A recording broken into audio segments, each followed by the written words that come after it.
Glad to be with you here. And in a moment, yes, we're streaming live on my YouTube channel, which is, of course, the No State Project. It's May 19, 2018. Very, I don't mean to nitpick, but the whole thing about Jeff Beck falling for the guitar pick on a string, I don't think he's used a pick in years, so probably not. But anyway, glad to be with you here on the big broadcast. Brought to you again, of course, by the benevolence of Bill and Dan up in New Hampshire. I do appreciate it. And if you'd like to be able to support the show, just go to markstevens.net. And hey, if you're being attacked by a bureaucrat, you do pretty well at markstevens.net, contrary to what some really angry lawyer seems to think. We'll cover, the stupidity. The stupidity is worth covering here on the big show. But if you want to join me at 218-632-9399, 218-632-9399, the passcode is, of course, 2020 with the pound sign, or 2020 with the pound, or hashtag rather. And you can also reach me on Skype at Frank Rizzo 3.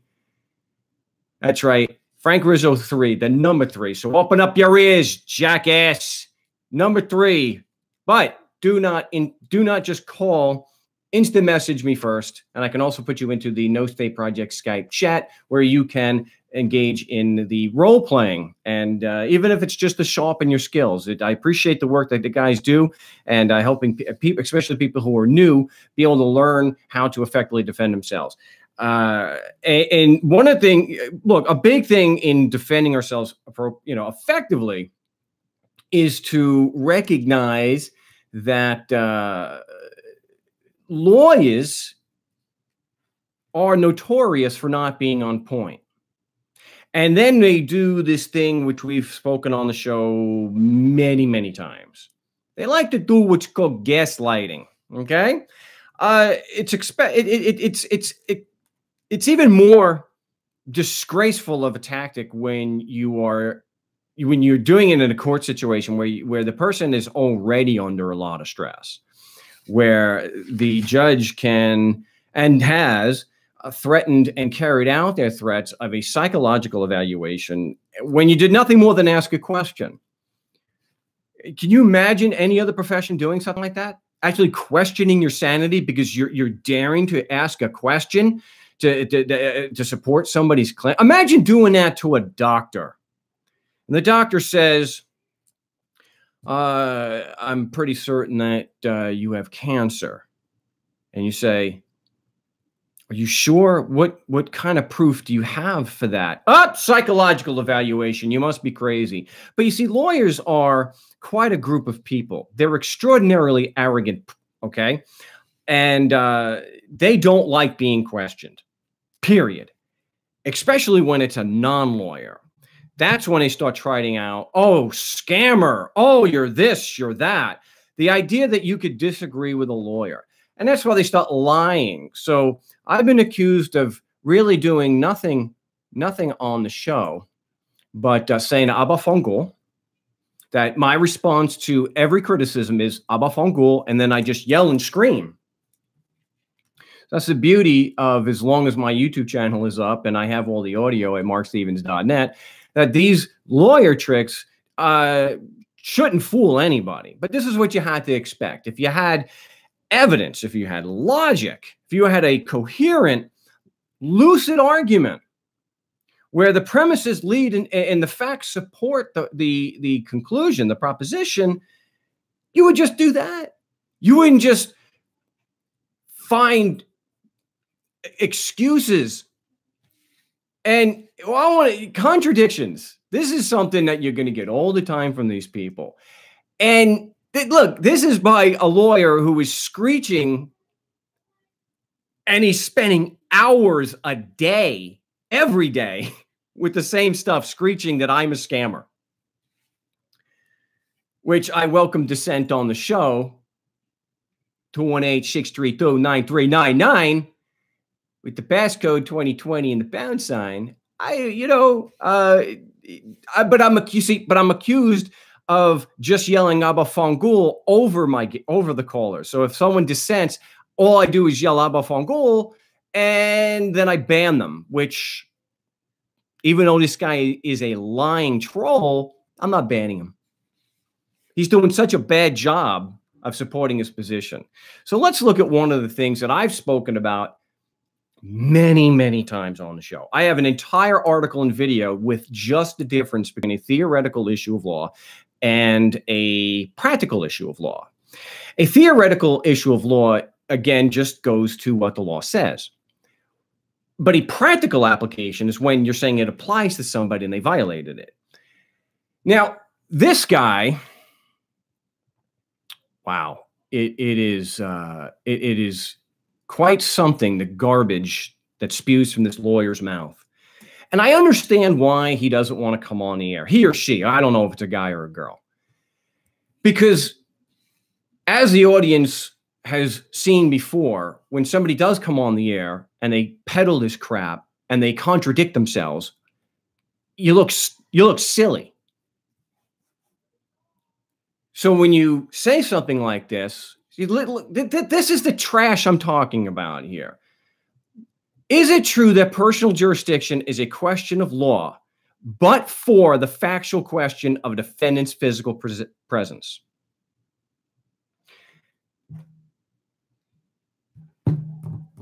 See, they want to insist it is a theoretical or a pure issue of law only. No evidence required. But then he throws in, but for the factual question of defendant's physical presence. Is murder a question of law? Well, but for having to have evidence beyond a reasonable doubt? You see? This is the trash. So someone who's calling me a scammer, that I'm being dishonest, contradicts himself here, just like Desjardins and so many other, like in New Hampshire and so many others. We've heard this 1,000 times. Anybody with half a brain in their head who hasn't gone to law school and just verbally, pukes out, just this verbal diarrhea that they just rehash this crap that they've just memorized without any critical thought. Jurisdiction is oh, that's right, because all I do is make fun. Jurisdiction is this is a direct quote now from Desjardins and other lawyers. Jurisdiction is a pure issue of law. It requires no evidence to prove that it's true and exists. All the prosecution has to do is show you're physically in Arizona. That is a contradiction. And if they didn't teach you that in law school, or they taught you in law school such a contradiction, but you didn't have the brains, you didn't have the guts enough to disagree and question that, you just absorbed it as if it was true, well, to someone who doesn't question, to someone who's a friggin' robot, to someone who just takes what's given to him without any critical analysis whatsoever and just accepts it as true because, oh, a lawyer said it. Well, then, yeah, someone like me who does question things is not going to just look like a heretic, but will look like a scammer. But the thing is, that is a contradiction. And no matter how many times you call me a scammer, you can't change that. And here's another thing, too. The Supreme Court has made it clear, especially at the federal level, that you can say, "Oh, but for," you just negated the first part of that sentence. But the feds, I've even discussed, they don't even give a damn about your physical location. They couldn't care less, because what they're doing is, in some cases, they're asserting it's based on a relationship, if that of a so-called citizen, which has to be shown by facts. But when they start going after people for things like copyright, they don't give a damn about a relationship or physical location at all. But we'll be back in just a few moments here on the No State Project. We'll start taking calls again after the next segment, so don't go away. We'll be right back.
Well, I seem to have lost the LRN stream. I don't know. I'm not getting any bumpers. So, hey, there's a big treat there. So I'm probably going to do, until the stream comes back, I may just have to blow through every one of the breaks. So we'll get a lot more content. And so we'll see what happens there. So what's nice is that if I'm doing it here on, if there's an interruption with the LRN stream, then I can continue still doing the show, which is pretty cool. So yes, it's No Stay Project on YouTube. So if you're not subbed, we need like 2 more people to sub to be able to get 11K. So, but so it helps when we have tech issues and the broadcast is cut off. So this way we don't lose any content. So I'm going to get to calls in just a second.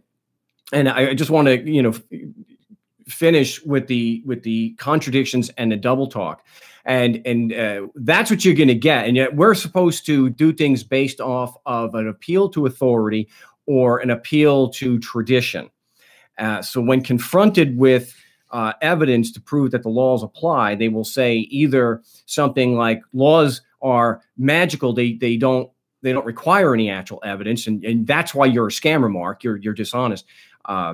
Or they'll turn around and they'll say something that contradicts reality and contradicts the facts, and that the people agreed.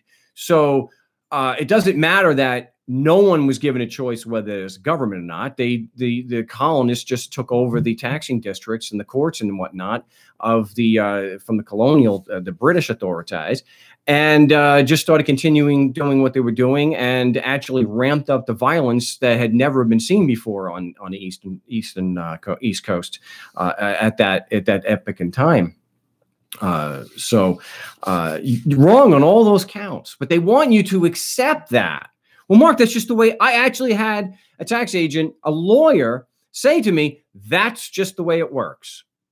Now, to lawyers, that is, wow, that is brilliant. Oh my gosh. Wow, that's just how it works. Yeah, that's how it works.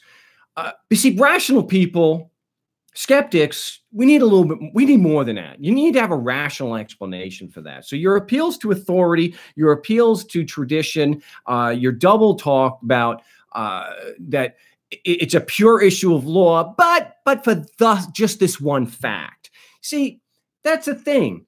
If there are facts involved, guess what? It's not a pure issue of law.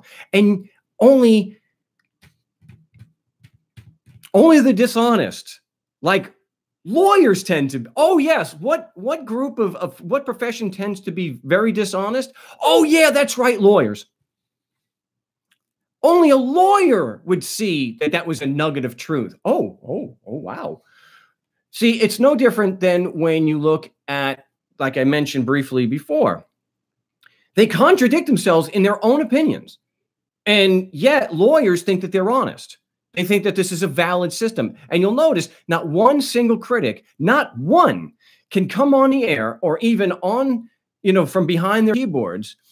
Not one of them can make a moral case for the government. And yet they want to call me a scammer. Okay. So a big contradiction here is, this is from California Supreme Court. In fact, the Supreme Court has been pretty damn unanimous on this. In every prosecution for crime, it is necessary to establish the corpus delicti, i.e. the body or elements of the crime. In every criminal trial, the prosecution must prove the corpus delicti, or the body of the crime itself, i.e. the fact of injury, loss, or harm. Every criminal trial. Where is the loss and harm if I don't have a driver's license? So what they do, and if you do, so what they do is they contradict themselves. And then you've got this army of lawyers that go out and they try to shout down anybody who shows that the emperor has no clothes. You guys are laughing at a naked idiot over here. Look at this. He doesn't have any clothes. The lawyers will tell you, you are a scammer. You're a scammer. He does have clothes. See, and it's good to be one of the king's men because you've got a monopoly, you make a lot of money, a lot more money than the average person, a lot of money. So their job is to use magical incantations. It's not a written instrument, Mark. It's the law. Not a written instrument. And that's why I used the picture that I did, the thumbnail. They want you to accept it on faith. And then they try to say, well, it's not on faith, it's because the people agreed. Yeah, but the facts show that they don't. And just for this critic who's a lawyer, I think I mentioned briefly in the last show, Robert Jones actually used a frivolous argument with me. He tried to say, well, he did argue that no one is forced to pay taxes. No, it's voluntary. Well, that's actually a frivolous argument that the courts have ruled on. That is legitimately a frivolous argument. And the IRS will use it against you. And critics will use that against you in a desperate effort to try to show that the government, whose ass they cannot get their lips off of, is a legitimate, moral, ethical organization, the way it's supposed to operate. I'm not talking about abuse. I'm not talking about Dick Noble and criminals like that.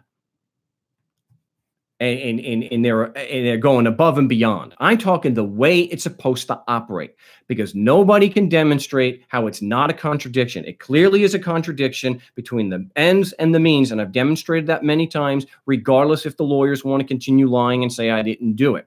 If they're there to protect life, liberty, and property, but they're violating your life, liberty, and property in order to get your compliance and to get your support, the end conflicts with the means. It's a contradiction. But show me the precedent for that. Show me where a lawyer has agreed with you. Is that really the standard of proof? Doesn't the logic, how I lined up my premises and with the evidence, doesn't that prove that the proposition is true? Why do I have to go to a lawyer to see if a lawyer agrees with me? Mark, find me a lawyer who has a pension and a fantastic job who has actually said that on the record. I don't know. I may not be able to find you a precedent where it says that police officers may not sodomize babies. I probably can find a precedent that says that. Does that mean that it's okay for policemen to sodomize babies? Look at the argument on its own merits, not whether a lawyer has agreed with it or not. That goes right back into the lack of mental capacity to think for yourself. Well, show me where a lawyer said that. Wow. See, that's the thing about the truth and reality. It's true whether you or a lawyer believe it or not. So it's just illogical to say, well, show me the precedent. You know, it was actually at one point in time, it was beyond comprehension. Well, let's go back to 1770. Show me the law, show me the precedent over here. Yes, show me the precedent that says slavery is an abomination, and I'll believe you. Okay, okay, that's your reality. That dictates your morals. No, that's what we call, a criminal. We don't base our morals on what somebody else may or may not say the morals are. Do no harm. So that same jackass, or those same jackasses that were saying, show me the precedent. Well, what did they say in 1771 with the Somerset's case that abolished slavery as an abomination on English soil? Show me. Prior to a lot of things, prior to the Civil War, for example. The same thing in the United States. Show me the precedent. Well, there's the Somerset case. No, show me an American precedent. Show me under American law. Segregation. Segregation was in my lifetime, for heaven's sakes. A lot of people that show me the precedent. Show me in the law where it says that segregation is an abomination and immoral. Show me, show me. Come on. See, there are those of us who can see through the facade of legitimacy. And we question that. And so I question that. And I've been very successful in court, had a lot of things tossed out. And I have the evidence to prove that. And other people have been able to replicate that for the past 20 years. So I'm able to replicate it. And so that's why, see, they have the narrative. Mark is a scammer. And any evidence that deviates from that. Now, 100% of the time, my motions have been considered in court. 100% of the time, they've been thrown out as lacking merit. So you show them the Wisconsin case. You show them where the motion in limine was granted. You show them demurs that were granted. You show them examples like Helen in England, who on the show several times reported. And not only did the ticket get tossed out for a lack of evidence proving jurisdiction, she was awarded costs. But you see, none of that actually matters because there's always another explanation. And I even say there's other explanations. But what these lawyers want to do is they want to tell you there's one explanation because that one explanation is necessary to fit the narrative that I'm somehow dishonest and I'm scamming people. Yeah, that's right. I'm the dishonest one. Pay or go to prison, that's not dishonest. So when you see something like that, when you see someone screeching and ranting for thousands of words that I am a scammer, you have to consider that. I have a body of evidence to show that we've been successful and had tickets thrown out. Whether it's tickets, drugs, Joe in Washington, no, Joe in Hawaii came on the show, had the documents, filed a motion to dismiss, plugged away at one thing: the prosecutor's burden of proof on jurisdiction and every element of the charge. Got it thrown out. It's posted on the internet at markstevens.net. But these lawyers will have you say, no, it had nothing to do with that. But you see, whether it had anything to do with the motion, given the evidence we have on a lot of them, is a matter of opinion. And that opinion has to be based on evidence. And I'll say it again, when you have somebody, a lawyer or not, and they don't have all the facts, all you have is circumstantial evidence, and they're saying there's one and only one explanation: you are the scammer, sir. You're the one who's being dishonest because you can't even allow that there's another explanation. Why? It doesn't fit your stupid narrative. So you wonder why I say Abba Fongul, because you're accusing me of doing something dishonest when there's evidence to show that you're dead wrong. The Wisconsin motion, it was granted. Instead of saying, Mark, you're right, it's possible. We're wrong that we said you lose 100% of the time. We're wrong. It's possible that the judge actually granted this because of the motion. But what they want to do is say, no, the judge was just pissed off at without not a shred of evidence. And that's what they're trying to show, that I am a scammer based on no actual evidence. Well, I think, or I feel, based on what happened in this case 20 years ago or whatever, because that happened there. See, that's called a non sequitur. That's the problem with inductive reasoning. Yeah. So, yeah, but I'm a scammer. Yeah, cheerleading for people who are demonstrably criminals.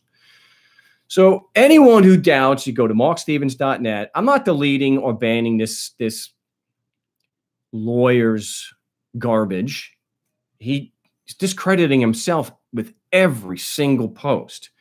And before I take the call, it comes down to this. You're either pregnant or you're not. There is no in between. It is either a pure issue of law requiring no evidence, such as, hey, is prosecutorial misconduct arguing evidence? Yes, it is. Or it's a practical application of law that requires evidence, even if it's only one factual element. They're two separate things. Well, Did Stephen Myrie did he commit? Did he actually commit prosecutorial misconduct? Gee, let's look at the facts. Yes, he willfully and deliberately withheld 650 documents to the defense. See? So again, answer the question. I put it on the website. Is jurisdiction a pure issue of law which requires no evidence, period? Or is it a mixed issue of law and that requires fact? Law and fact. I know. You could be pregnant. You could be pregnant and not pregnant at the same time. Where? In legal land with legal logic. So, hey, without further ado, he's been on the show. I think we had a minor falling out. I thought so, but he is back. So hopefully he can set me straight. Tommy. Hey, Mark, how are you today? I'm doing well. It's been a long time. Yeah, our falling out is not the excuse me. I got a chest cold. Our falling out is not the issue. Not even going to go there. Unimportant.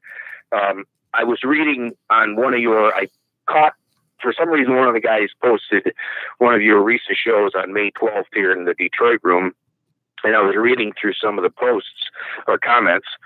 And I found a woman named Misty Johnson, very thoughtful. Yeah, I know you're going to try. I've got some questions. Very.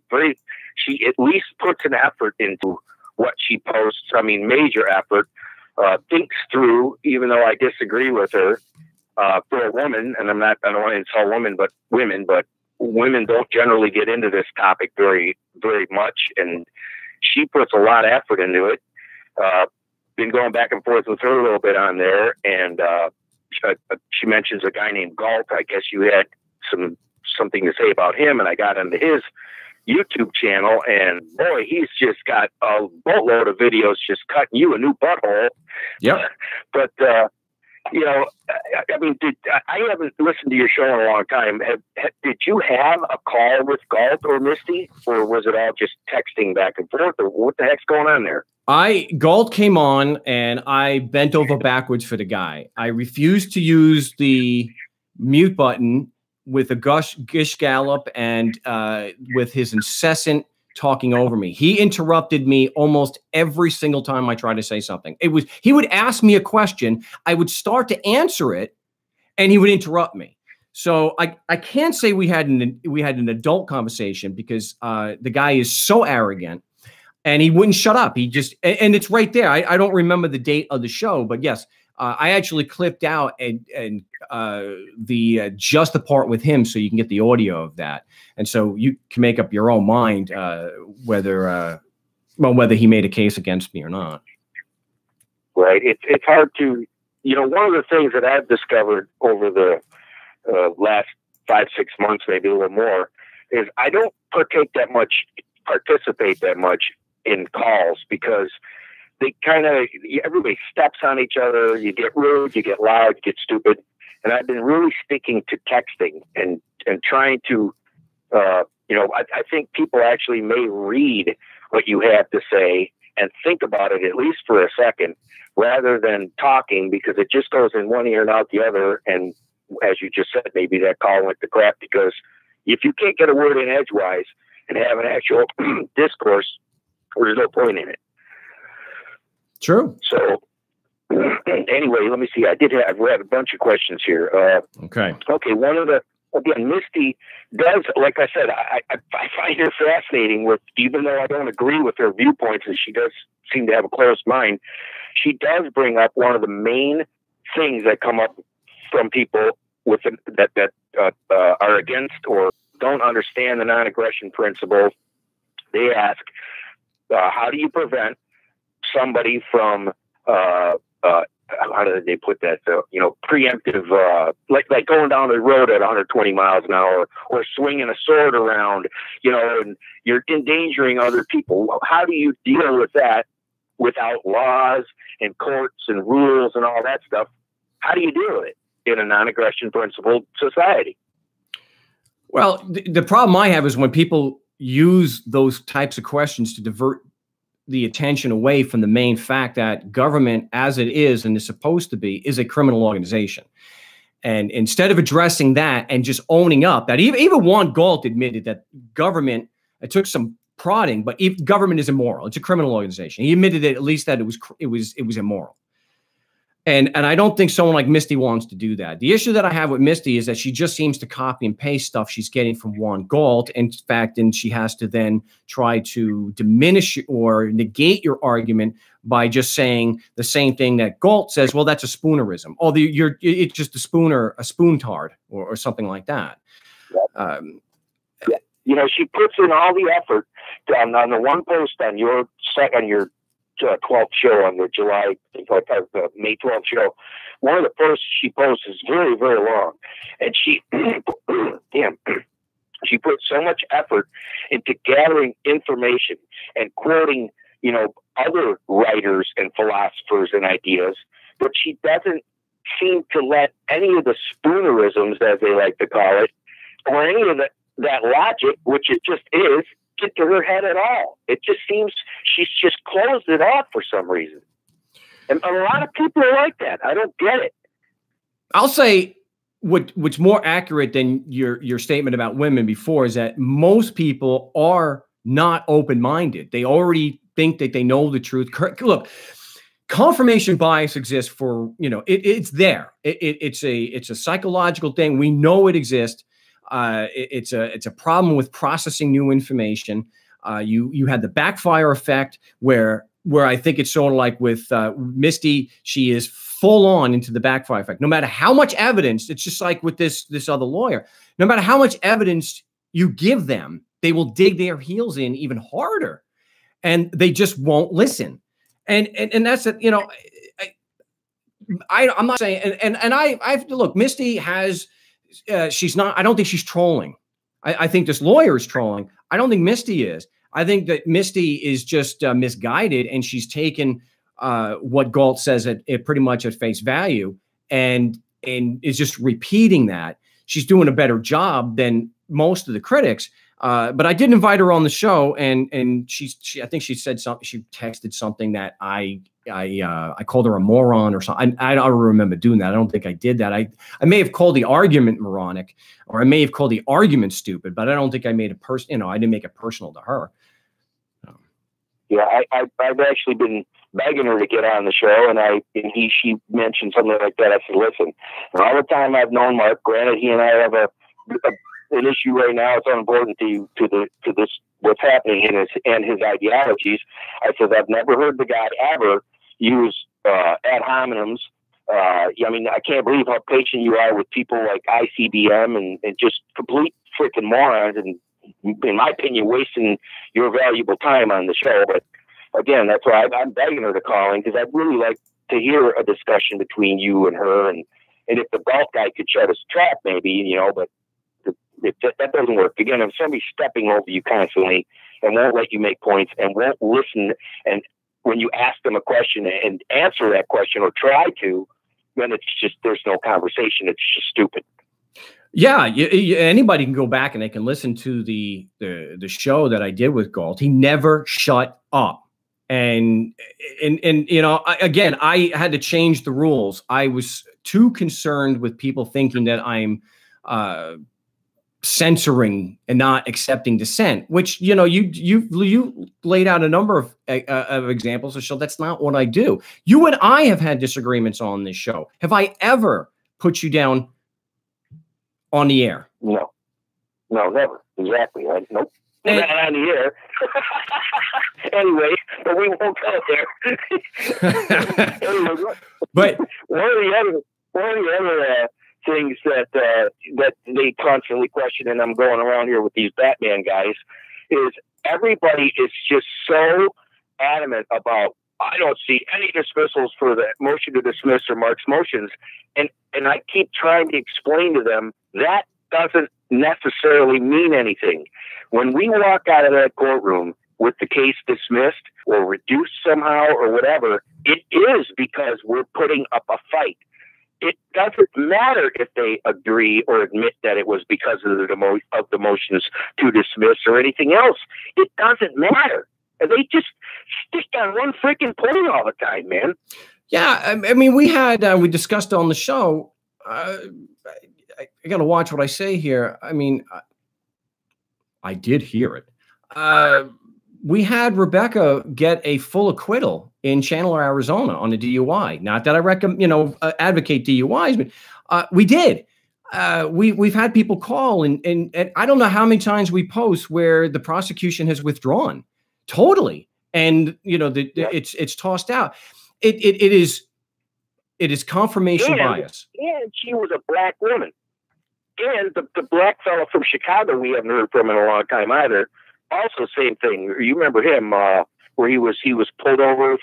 There's something about they let him go and then they decided to charge him with not. I forget the entire term. God, if I can remember his name, you know exactly what I'm talking about. You're going back though.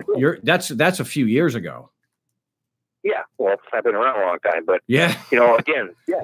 The people do, and myself, I've had success. And the case that I pointed out, the example that I used was the recording that I had from your show that you played the entire last hearing. And granted, I didn't handle myself all that well, but I got it dismissed.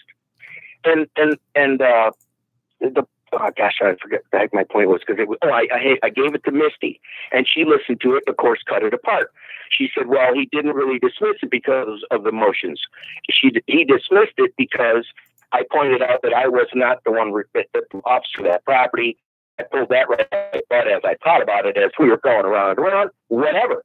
But the thing is, those motions, that was the fourth or fifth hearing, and it was the first ticket was dropped because they didn't want me to be fighting a misdemeanor, and they how they think that the civil infraction with only 51% preponderance drops the levels of elements they have to present.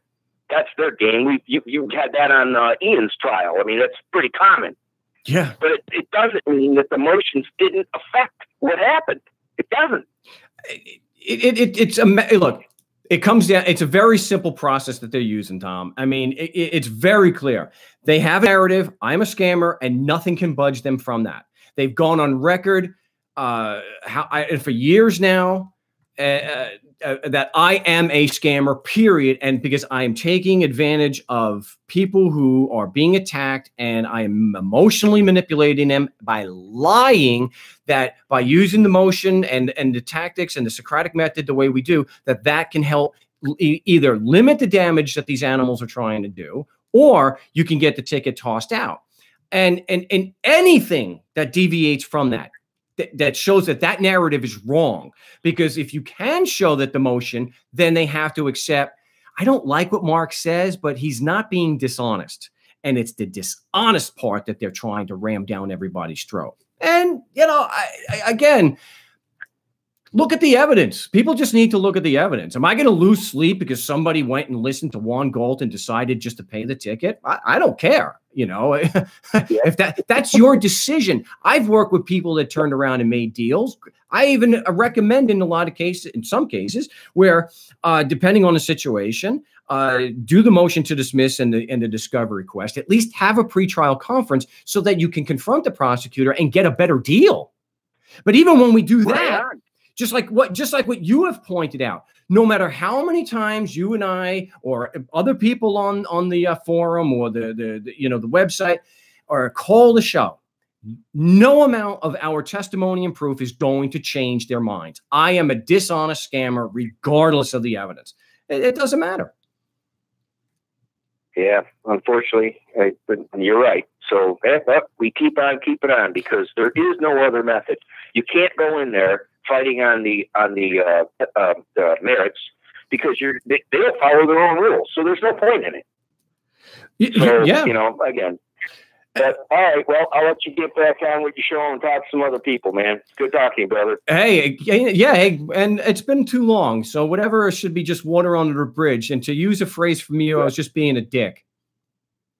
Okay, accepted. Hey, all right, Paisan. As an apology. Thanks. I appreciate the call, Tom. Good hearing from you again. Tom in the Big D, the man who has personal firsthand knowledge with the Big D.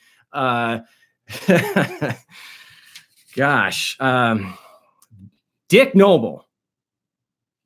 Dick Noble. Ask a question, go to jail. Dick Noble. Yeah. Yeah. Well, let me just take a second here before I get another call. Is the LRN feed going? I mean, are we doing the LRN feed? Someone tell me that on Skype. Just let me know, because I would really like to know, because hey, we're getting a lot of extra content today. Sure, let's get to the call. We got a new caller over here. Area code 740. You're live on the No State Project. What's your name? Where you calling from? Hey, Mark, it's Craig Kirk. How you doing? Can you hear me? I can. Where you calling? Hey, Craig, where you calling from? Warsaw, Ohio, which is Coshocton County, Warsaw, Ohio. It's in Ohio. I was just on Skype talking backwards, trying to talk, having an intelligent conversation with others. Hey, listen. Keep doing what you're doing. Contract your research, expand it, whatever makes sense. Help people solve the problems. Don't quit, and encourage other people to do the same and similar to you, because here's the thing. This stuff is so bad now. 10 years ago, when we first met, and we haven't talked much and watched over time, maybe 15 years ago, 10 years ago, whatever it is, people are rotating around their circles and research and so forth. For the last 10 years, it's gotten bad. Anything you can do, anybody, and this applies to all the listeners, anything you can do to promote your self-interest that way and defense of your fellow man next to you or down the street or yourself, or make objections or fight this crap, is a very positive step forward. I'm gonna tell you, because it's a lot worse now than it was 10 years ago, and it's only getting worse. So don't let the assholes and the naysayers and the idiot lawyers. I want to touch on the lawyers for a minute, the attorneys.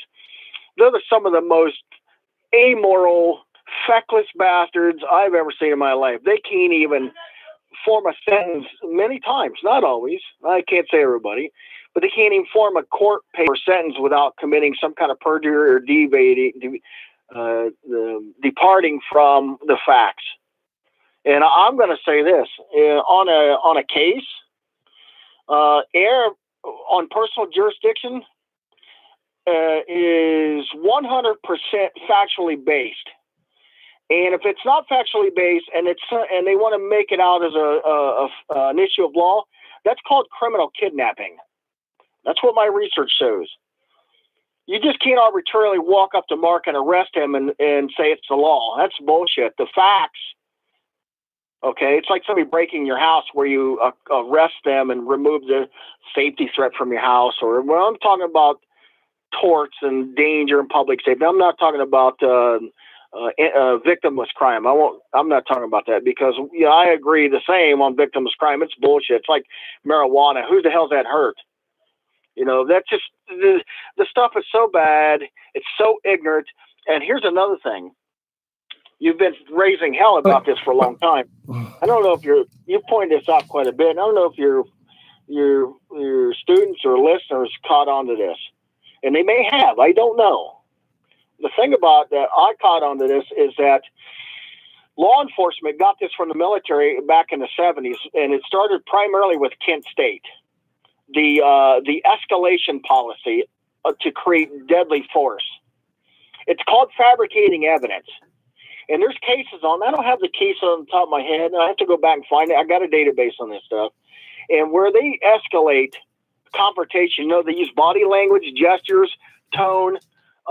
They put their hands on their weapons. It's called a feared gesture response.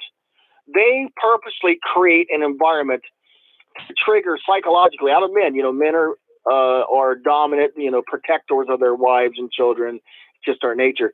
But they create an environment that literally escalates for the purpose of slaughtering you.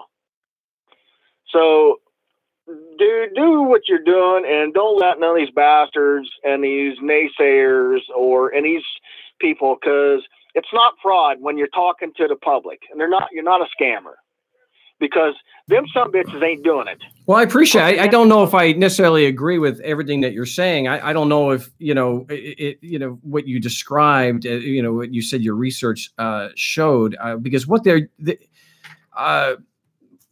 because the issue of jurisdiction is not it's based on facts and law. That's where I have the issue, where some critics have the issue. They want to have it both ways.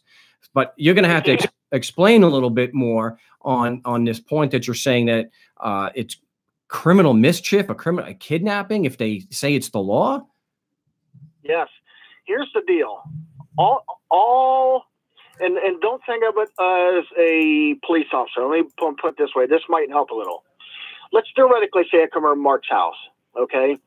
I do something that puts Mark, his children, family, anybody, a dog, a cat, whatever, that Mark has as a family pet, takes comfort, whatever. I do something that is threatening to the animal's life. Okay, in Ohio now it's a felony if you shoot my dog. Now they've raised it to a felony level, which is very interesting, because this kind of goes into what you're talking about in a different sense.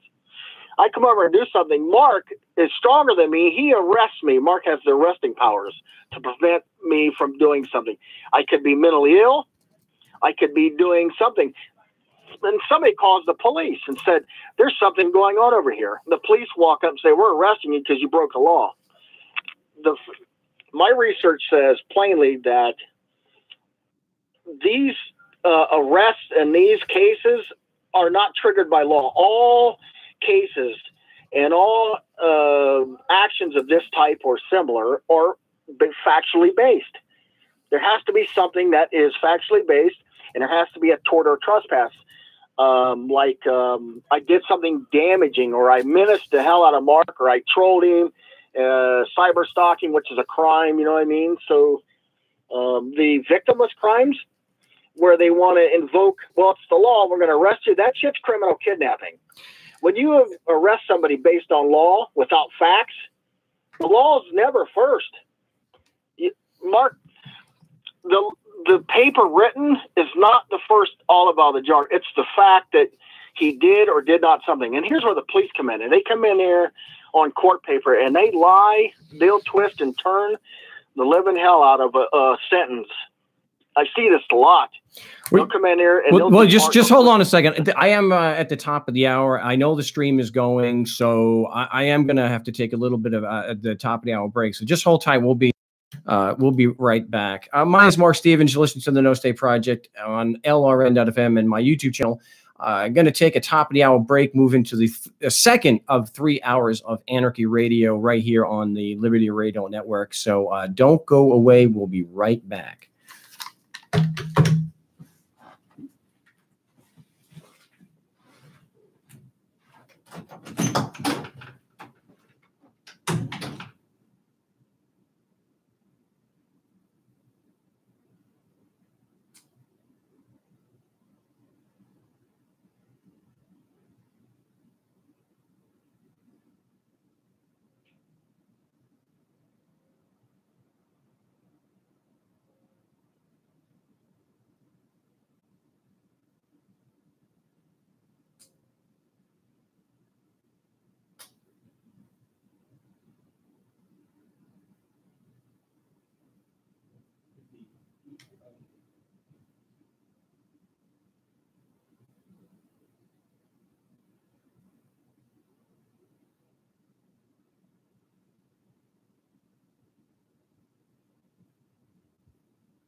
Well, let's get back to the big broadcast here. We're a little early from the LRN stream, but hey, that's fine.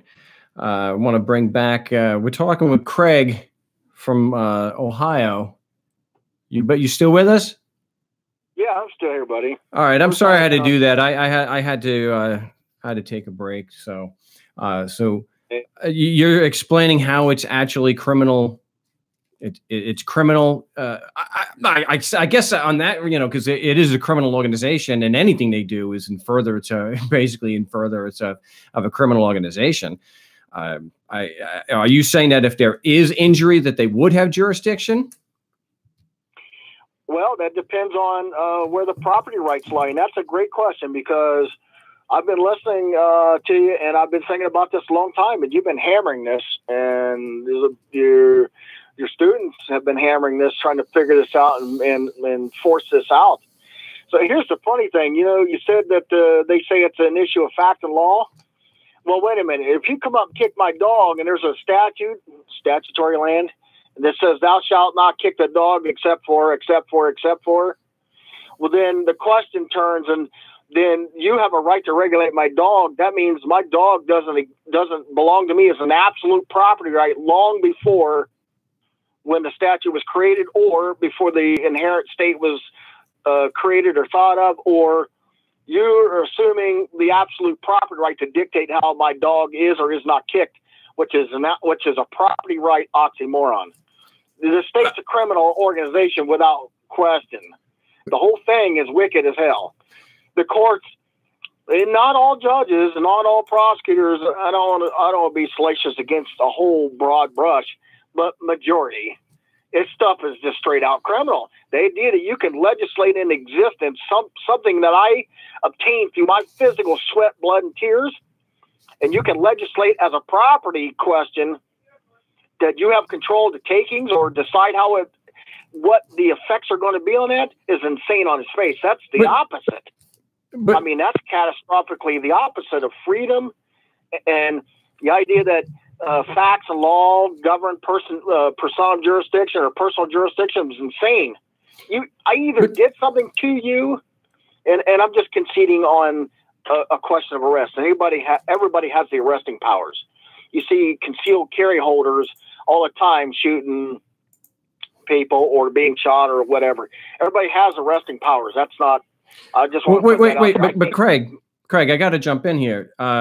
You're saying it's an issue of property, and that you think a dog is property. The pet is actually property.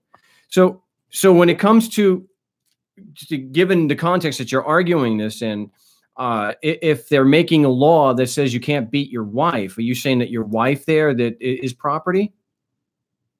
Well, that's a great question, and that's a liberal entrapment. That's a hell of a question. So, what if your wife wanted to be spanked? Wait. Let me answer. Did you say liberal entrapment? Yeah, that's a liberal question, because that's not something that we would create. That's not something you would create. That's an argument the liberals would use against you to entrap you. Entrap you into what? I don't. Mark argument. That's something else. Because well, you could also say, well, maybe the dog wants to be kicked. We're talking about, abuse. Let's just talk about abuse, kicking and hurting and abuse. So if it's something about not abusing a member of your family or say another person, are you saying that that's an issue of a question of property that they're trying to? No, I'm saying that's a question of facts. And the question is like spanking. Let's talk about spanking for a minute. It's a question of facts. The state decides what, and then under the home rule, the state decides. This is how wicked this is. The state decides under the home rule. The county practices the home rule, like the cities and villages. They'll practice the home rule, and they'll decide what in our territory county. They'll decide what level of spanking is allowed, which is absurd, because they've already, in the concept of legislation, and maybe it's true for some people, but what they've already decided was that they stripped your rights and then crafted a set of rights of spanking a child, whether you're for it or against it. Right. But the idea that they took The idea that they literally took something by statute, where they're saying is a mixed, like personal jurisdiction. It's a question of facts and law. No, you're in the way they operate. You either seen me commit something that is a public safety, an assault, a tort, or a trespass, and not victimless crimes either. You either see me commit a crime, seen me, there's evidence. Okay, but to get to and I liberal entrapment, that's pretty wild. So are you actually arguing that if there is abuse and harm, or loss, harm, or injury, that there would be jurisdiction to charge you? That's another question, and I'm to the point where I don't necessarily know they truly have the authority to actually do that anymore. Do they ever? So you're saying that they at one time that they did, if there was loss, harm, or injury, that they did have jurisdiction to charge somebody and prosecute them? Well, the thing about the United States, or let's say Ohio, it was a whole different world. The neighbors, the people, literally policed. But you got to answer the question, though, without giving. You just answer the. At least at one time, do you believe, let's say, between 1776 and 1830, do you believe that they had jurisdiction, if somebody that was lost, harm, or injury, that they had jurisdiction to charge and prosecute somebody?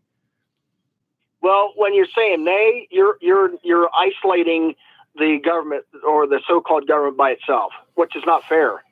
Because there's another part to it. So when you say they, I say no. I have to agree. No, they didn't truly have that. Okay. But there's another part to it. Hold on, let me finish, buddy. There's another part to it.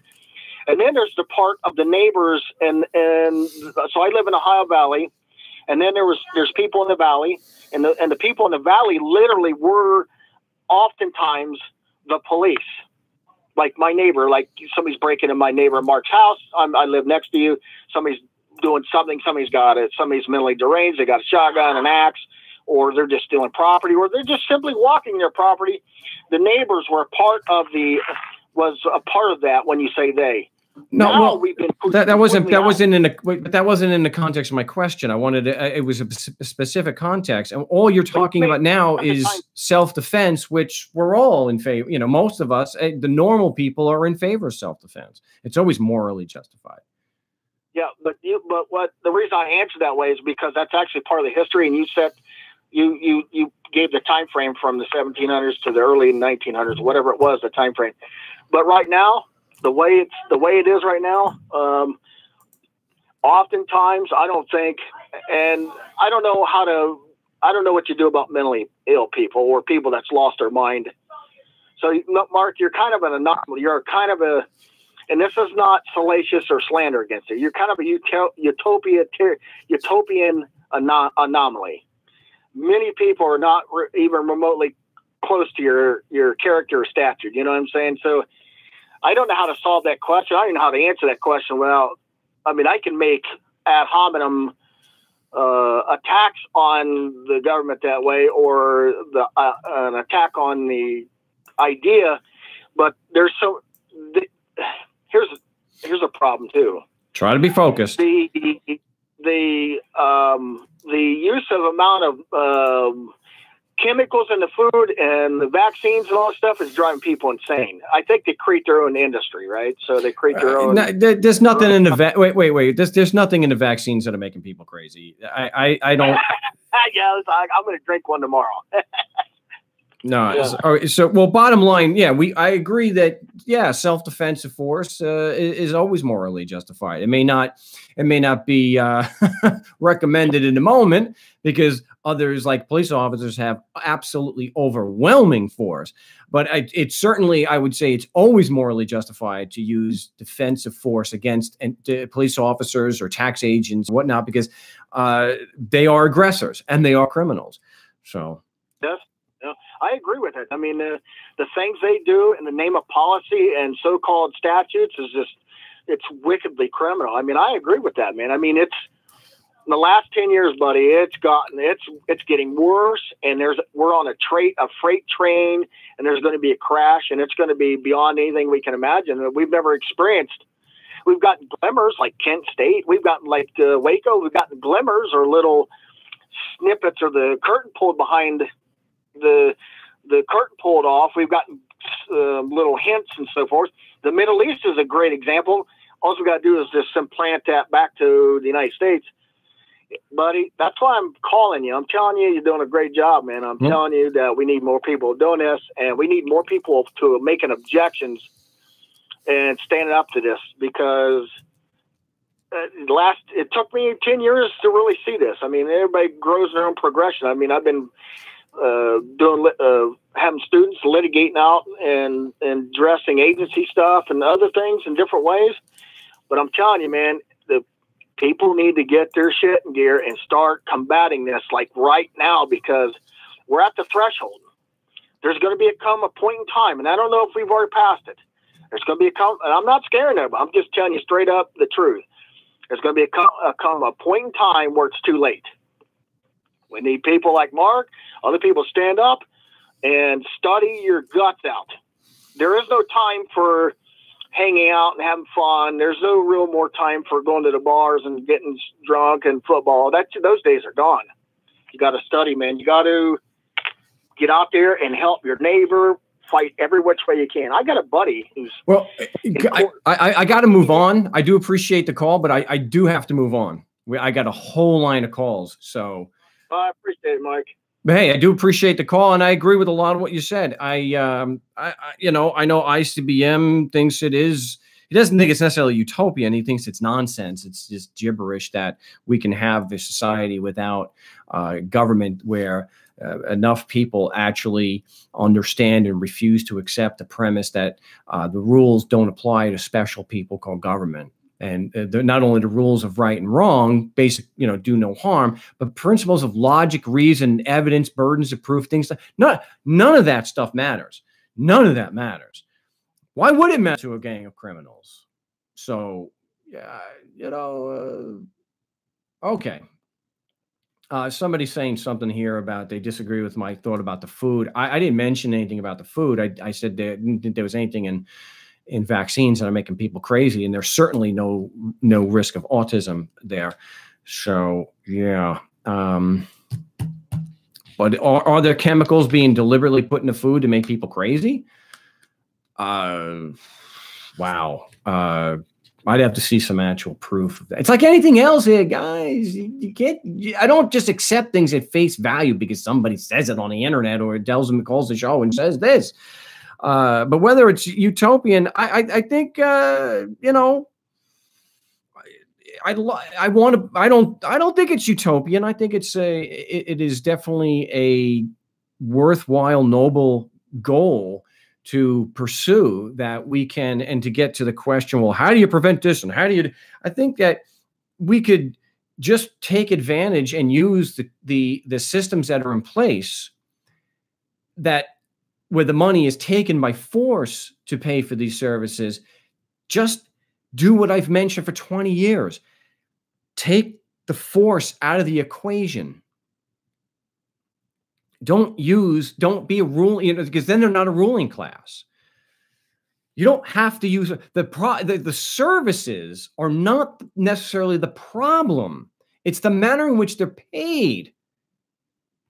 So take the coercion away.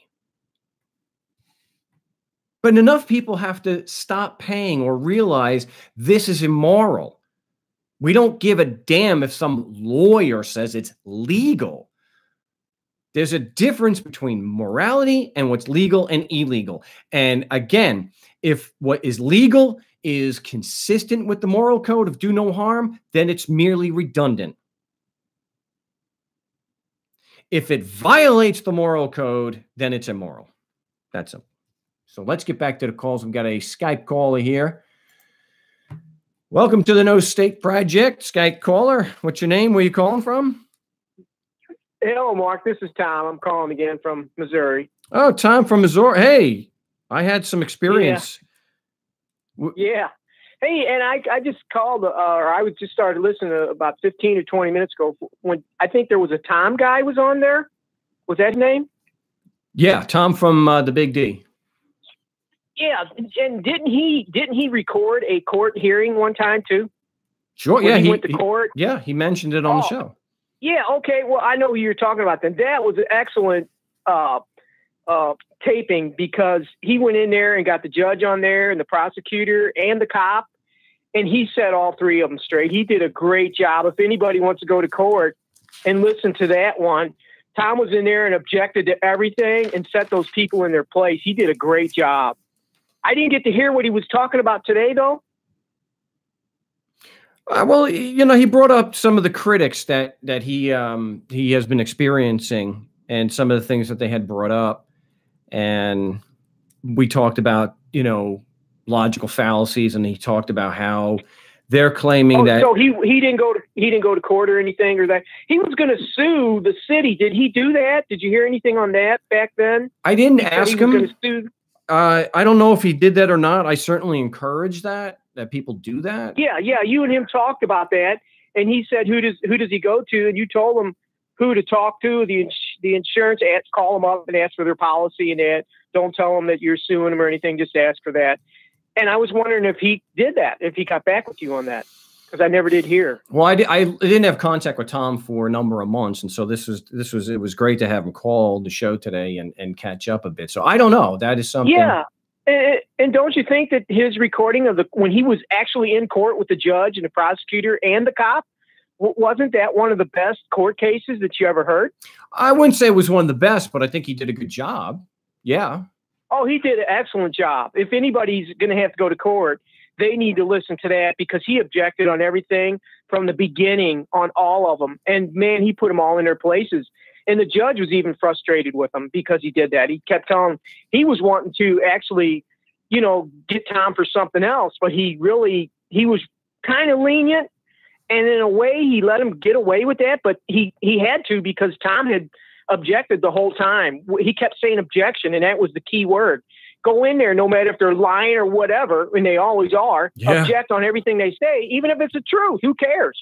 But Tom just kept objecting, and he came out on top, big time. Yes, you can. There's no doubt that there are some animals out there like Dick Noble where it's not going to go that well. But thank goodness, the majority of them tend to be a little bit, you know, have some level of professionalism and the ability to shame them. They'll make them look bad so that they will back off and not do the things like Dick Noble would do. Dick Noble should be spending the rest of his life in prison. And I don't mean a federal prison. I mean a state lockup. Hell, put that SOB in a county lockup. Yeah. Yeah, you don't like him. I heard you talk about him. He's an example for you. Well, look, let me just take a moment. And the reason why I put their pictures on there, and I don't say hate this guy, I won't put someone's picture on a video or on my website unless I have evidence against them. And I love how people go to these lawyers, Tom. They go to the rescue of these vile Stephen Myrie has a history of withholding exculpatory evidence, and he comes to his rescue. He kisses his ass while continually lying and saying, I'm a scammer. So I lay out the proof, Tom. If I say Stephen Myrie is a criminal, there's proof to. If I say Dick Noble is a criminal, it's because I have the goods on it, and I've actually gotten statements from personal witnesses with personal firsthand knowledge. So to me, it's a real source of disdain and disgust from me when people will rant about me being a criminal and come to the rescue and actually say that I'm harassing prosecutors who withhold. He withhold over 650 documents from the defense. He has a habit of doing that. He actually had proof from the FBI themselves that the defendants were not a violent danger. They weren't violent. He purposely withheld that. Now, these lawyers will say, well, the judge didn't punish him. I guess that's good for me. I mean, look, it is about what's moral and right and wrong. And these people have a broken moral compass. There is something seriously wrong with you if you are going to sit there and say that I am a criminal and that I am lying about having success in court when I have documented proof of that. And yet you're going to give a pass to someone like Stephen Myrie, who has a long history of withholding evidence. Oh, no, this is why they don't call the show. Because when you say something like that I'm harassing prosecutors, I get to I get to challenge you on that crap. So what they do is they just sit at home and they make excuses, blah, blah, blah, Mark's a scammer, blah, blah, blah, blah, blah. Anyway, I'm... So, and that's another thing. Are you going to quit or something? I heard somebody say something about you not going to keep your show going or something. I don't know who said that. Maybe it's a critic saying that. I was getting that from today. For some reason, somebody's saying, don't stop doing what you're doing, Mark. Oh, no. He was just giving, no. He was just giving encouragement, not because I was. Oh, okay. It's just yeah. No. It's just that there have been a few critics that have taken it on as a full-time job practically to screech and rant and rave about me being a scammer and being dishonest. And that's why. So if you go to markstevens.net, contrary to what the lie that I just block and ban all dissent, you can see his posts are, some of them are copy and paste, but not all of them. And you can tell he's spending a lot of time responding to my videos.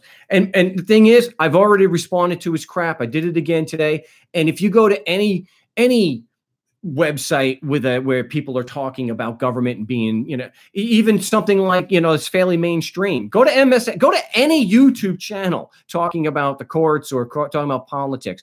And the haters are always there.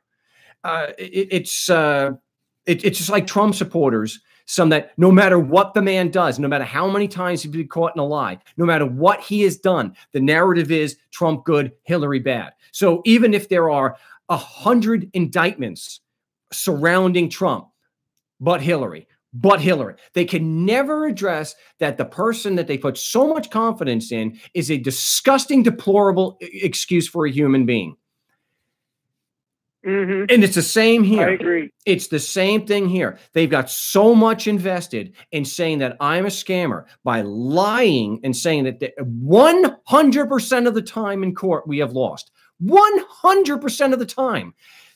So they can't admit. So again, like I've already mentioned, Tom, if they admit that the evidence says what it does, they have to back off that I'm a scammer. They have to, they're proven, again, dead wrong, and they have to admit that they've been lying about me the whole time. And so the narrative has to change based on the evidence, which they don't want to do.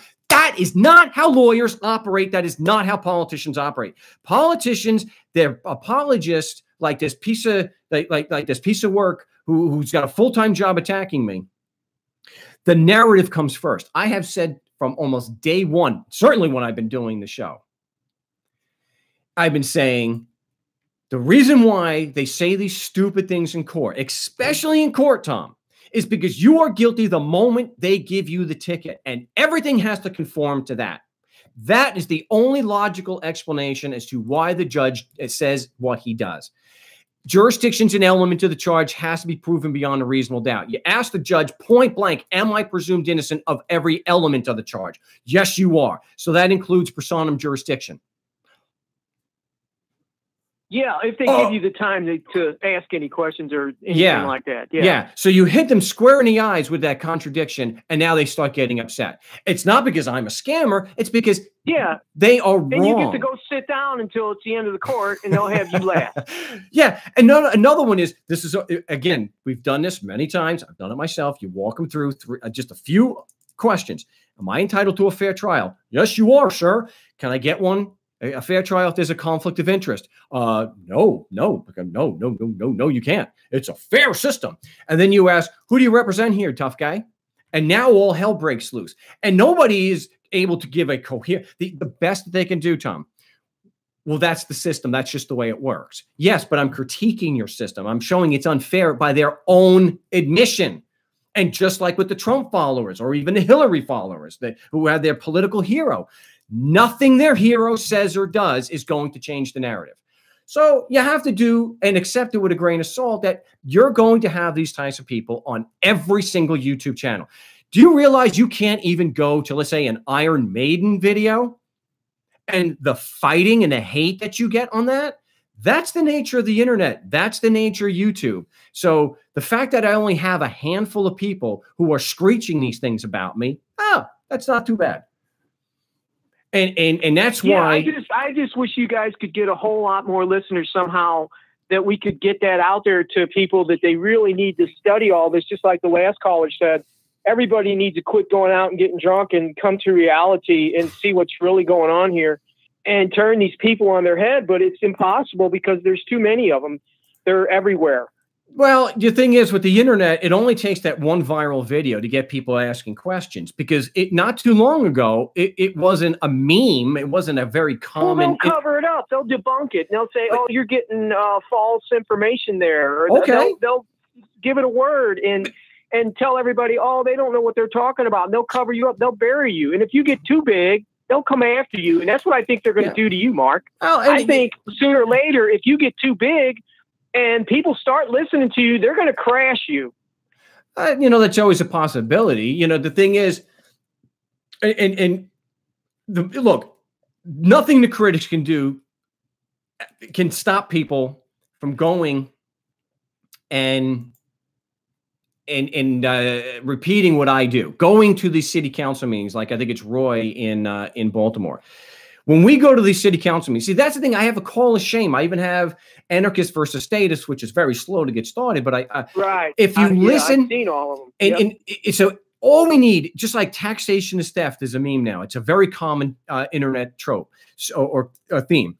If we can do that with the call of shames, or when I confront them and they say, when you hear see, that's the thing. The critics are completely irrelevant to this when it comes to really changing people's minds. If you've got the video from the politician himself, we have jurisdiction because we said so. It's up to you to prove that we don't. Anybody with half a brain in their head knows when they hear that, say, whoa, whoa, whoa, whoa, whoa, whoa. You don't get jurisdiction just because you say so. There has to be evidence, even if it is just your physical location. So I agree that, yeah, we need to get more. Yeah, I'm right with you there. I'd be the first to tell you, I understand and know that this is a very difficult thing to market, because, look, it's just like what the critics did, Tom. Do they want to agree that what they have been saying about me is dead wrong? Do they? Yeah, you don't have too many people that agree with you. They think you're crazy, but the people that are following you are with you, and there's not enough of them. It's nowhere near. It's like you said, there's a billion hits on Madonna or one of the singers or one of the bands, and there's only 10,000 hits on you in 12 years, whereas they were out for a year or two, and they got a billion hits, and people are listening to crap like that. No, wait a minute now. I've had this channel for 7 years, and I have over 1 million hits. So... do you? Okay, you got 1 million. Okay, 10,000 subscribers then is maybe what I'm not too good at this, but yeah, you've got 1 million hits. But I'm talking about them for a year or two. They got a billion hits. Oh, I'm comparing them. What the hell are they listening to out there? They're listening to the music, and they're not listening to what they need to listen to. Well, look. It will break through, and maybe one of these anarchists they'll get a ticket, and then they'll come on your channel and they say, "What do I do with this ticket?" Some of them will. Others will go pay the ticket. Sure. Most of them will go pay the ticket. Wow. One guy will come in there because he's pissed off because he's got to pay $200 for a speeding ticket and get on there, and he'll try that. But then he gets to court and he sees all those guys there with guns on them, carrying guns. You get in that big building and you're being searched when you go through the building. And it's like, how do you defeat something like that? And that's in every, municipality. How could you beat it? You can't. Well, because Tom, they can get on markstevens.net and they could listen to shows where people like Tom and the Big D and other people who have called, and Ron called with 2 success stories. I think I don't remember where that's from. So they can hear other people doing that. So even when people call and they have gotten all the stupid responses from the judges and they say the witness isn't competent to testify and they take his testimony, when they hear all that, even though they lose, they can say, well, look, if they can go in there and they can challenge this, then I can. Or they see me going and challenging the politicians directly at their city council meetings, and they can see for themselves in glorious 720, right? We have jurisdiction because we said so. The time will come, hopefully soon, because I got 11,000 subscribers as of today. So the time is going to come where that will become something where people on other channels will start doing it. And it'll become a regular thing to confront these prosecutors and judges and whatnot, and these city councils. And because this is why it's so difficult for me to do the anarchist for status, because the politicians will not talk to me. And it's not because I'm a retard like they claim I am. It's because they will not answer questions that will undermine their legitimacy and make them look like criminals that they are. Right. So, and they don't have answers for it because it's impossible to answer. There's no way they have jurisdiction. Yeah, I mean, it's impossible to have that. I asked the other day another politician, bureaucrat, and I said, "Oh, one more thing." I was on a tax call. Oh, one more thing, sir. If I was to do business in the same manner as you, and I forced perfect strangers to give me money, would you consider me a criminal? And I said, I'm not. Nope, not answering that question, because they know. But if I can at least get that, but I can't just call and speak to a legislator. They have a whole staff that keeps them from getting difficult questions. Right. So, so that's why we have to do what we can, and that is go to the city councils where, like in Tempe, they do have a responsibility to answer the questions. And I lamented too that there's not more people doing that, because if anything, Tom, it's helping prep for court when you go in to do that. Mm-hmm. So, well, I've gone to court. I've been in there and I've fought with those people, and they have threatened me pretty bad, and I've lost. I've won a couple of my cases in the beginning, but then I started losing them. They've threatened me to actually do some harm to me, and I have done nothing, and there is no victims in any of them. And those people have followed me. They have done so much stuff to me. I'm in just 18 years of just agony, and I have to turn and go the other way now. I have to back off and find a different solution, and that's what I'm trying to do. I'm not going to be able to go into court again and do what I've been doing and try to argue that, objection on anything. I can't do it anymore. I can't do it. It's just impossible. It's taken too much out of me. Yeah. And I've mentioned to you before, you don't have to live in Missouri. Yeah. And you told me, you gave me advice on what I should do and stuff. And I've been waiting. And then I heard you say that those people are even more criminal. And I'm thinking, well, if they're more criminal, then there's no sense of me trying to butt heads with them, because they're going to be even worse. So I don't even want to do that. You've got an issue where they know who you are. So in some situations, I've told people in similar situations where they were involved, where the girlfriend's ex was a police officer. And actually, the best thing to do is to get the hell out, because if you've got a crazy ex that's a cop, the world of hurt that they can bring down on you is well, not only that, I had a business next to theirs, and they had a place where they played cards, and they were gambling and stuff. They brought in some girls there, and they were, I think one of them was convicted of rape there. That those guys, the channel 2, 4, 5, 11 here, all came to my business, were asking about us, and we gave them, it's on TV, we gave them our comments on them, and they weren't very nice. So they came after me for that too. So, Jeez.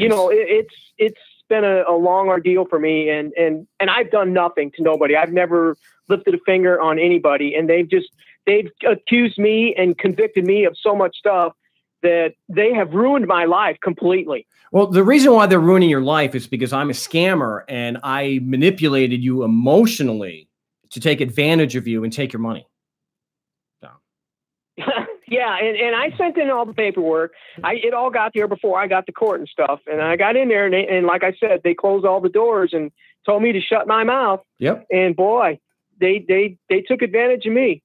Yeah, I got to let you go here, but I appreciate the call. I had an actual issue with it should be a call of shame with someone in Missouri, but it's been a while since I contacted the guys in Missouri. So I do appreciate the call. Tom, I'm sorry, Tom in Missouri, where the agent, the Department of Revenue in Missouri is, they're like the California Franchise Tax Board. They are just shamelessly corrupt. And so, wow, they were pretty bad. They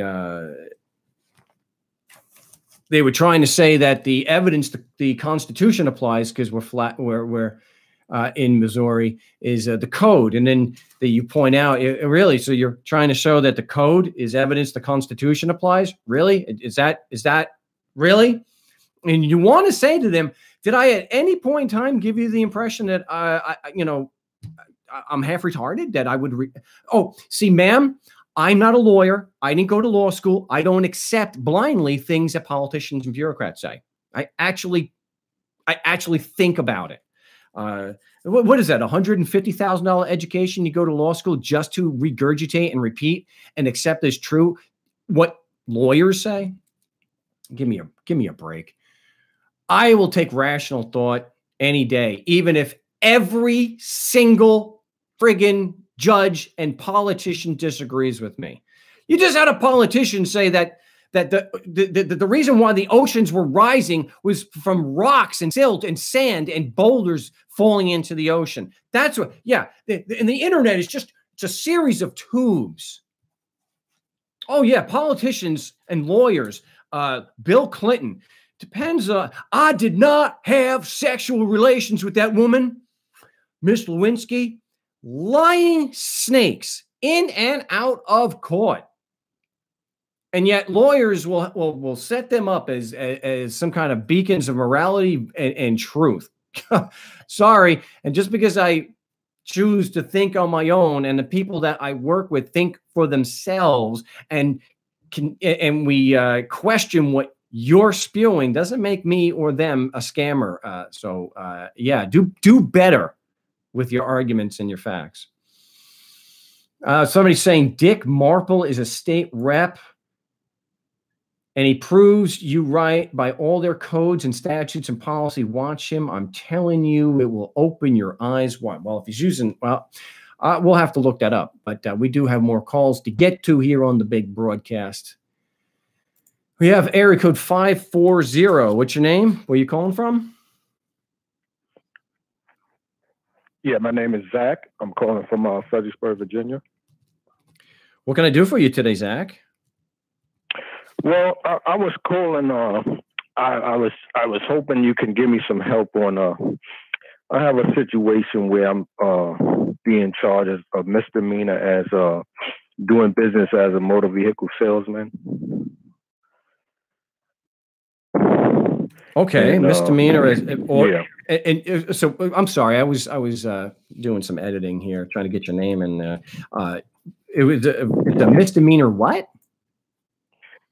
Doing business as motor vehicle salesman, basically, selling cars. It's a misdemeanor to sell cars without a license. Is that what they're charging you with? Right. A certain amount, like they say it's 5 cars a year you can sell, or whatever, 7 cars or whatever it is.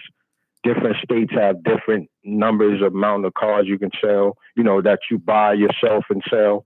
Like, I bought cars and sold them, like that. Wow. So public enemy number 1.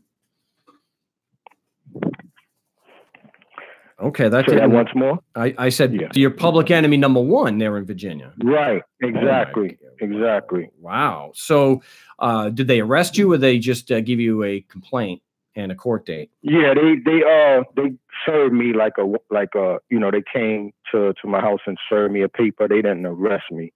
Okay. But they served me. Yeah. So I have a trial date on June 20th. Have you had an arraignment yet? Yeah, I had a arraignment, but I'm I don't have a lawyer or anything, so I've been kind of working it myself. All right. Well, I just in the interest of a full disclosure, there is a lawyer on my website, and he has been posting every day for over a week that I am a scammer and that I'm lying to people like you, and that I emotionally manipulate you. So if during the course of the call, if you start to feel emotionally manipulated, let me know. I surely will. We'll have a safe word. All right. these freaking people. Okay. Wow. Yeah, I know. I'm trying to have some fun with that crap. Well, I know you're probably newer to the material, so you and other people that are listening and maybe in that same situation. I think the premise of what I do is very simple. I look at and take the allegations that the prosecutor is actually making, and I challenge that the evidence that it is supposed to be based on. And so the foundation of the charge, because they're accusing you of a code violation, so they are accusing you of being subject to the code and violating it. They're also saying that, and that's the basis, that's an element of the charge. So what some people may say is that the actual statute that you're being charged with is not an element of the charge. See, and that's what a lawyer wants you to believe and not to challenge. Because let me ask you, would that be a crime if there wasn't a statute?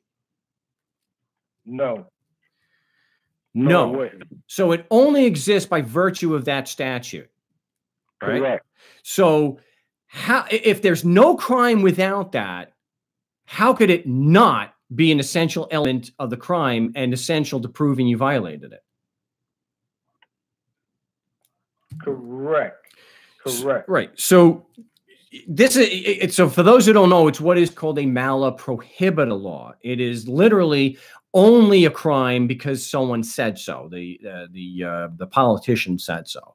A mala in se is Latin for it's bad by its nature, like a real crime, such as I don't know, prosecuting somebody who hasn't hurt anybody.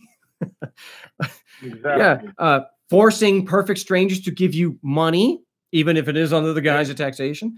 So that's not what we're dealing with here. We're dealing with mala prohibita. It is an element of the charge, whether they want to admit it or not, because they cannot establish that a crime was committed without that statute. And that is something that you can actually ask them. You can ask the prosecutor that. And what I've heard, Zach, is they'll say, well, we can prove you violated the law by proving you. Right. I'm sorry. We can prove that the laws apply to you by proving you violated it. I'm like, well, okay, but how do you do that without first proving it applies? And well, by proving you violated it. Okay, well, I didn't pay the Japanese income tax this year. I honestly didn't do that. Or I didn't pay any Japanese taxes. Does that mean that the Japanese tax code and their laws are applicable to me because I didn't? It's a matter of logic. And that's something that you are going to have to watch out for when you defend against this, is because they're not going to want to use logic with you. They're going to say things like that. We don't have to prove that. Right. I disagree. Right. I believe that logic dictates, and even their own rules, that they have to have evidence. So prosecutorial misconduct is arguing without evidence. So here the cop may act as prosecutor. I don't know. They may have an actual prosecutor. Probably they going. They have a prosecutor. They have a prosecutor. Right. There will be a prosecutor. So they're going to argue that the court has, that not only did the police have jurisdiction to charge you, they're going to be arguing that the court has jurisdiction to hear the charge. And that, of course, for those familiar, that, and there's no debating on this, even the critics, that jurisdiction, personal jurisdiction over you, including subject matter jurisdiction, but we'll talk about personal, that is from the Constitution. And it's the claim that if you're physically in Virginia, the laws apply. Right. So we're arguing that the evidence is not sufficient, that your physical location is not sufficient to make a prima facie case and a rebuttable presumption of jurisdiction. And that's what we go through in the motion. And also the same thing for subject matter jurisdiction, because there has to be a legal injury or the violation of the code. So the motion to dismiss is laying out that there is no evidence or insufficient evidence to prove that. And then we also do a discovery request because we want to know if the witnesses that are being called to testify you violated the law actually have personal firsthand knowledge of that. Well, I know it's they have an officer named Stephanie Jones. I believe she works with the DMV because the actual officer is another cop. So he called her and alerted her to, you know, me selling cars. That's the process. But it'll just be the Stephanie Jones, the DMV officer there as a witness. Well, if she's testifying that the law that you violated the law, then she's got to have personal knowledge of that. And I know critics disagree with this, but if they're testifying that you violated the law, they are saying that the laws apply to you, even if they're not directly saying that. And that's testimony. It's prior statements. Now, this is something that gets, a number of people triggered. Well, the cop can't testify to the applicability of the code. Section Rule 702, 701. He's not an expert. And even if he is, that's the province of the court. You can ask him questions based on their prior statements and the statements that they made on direct.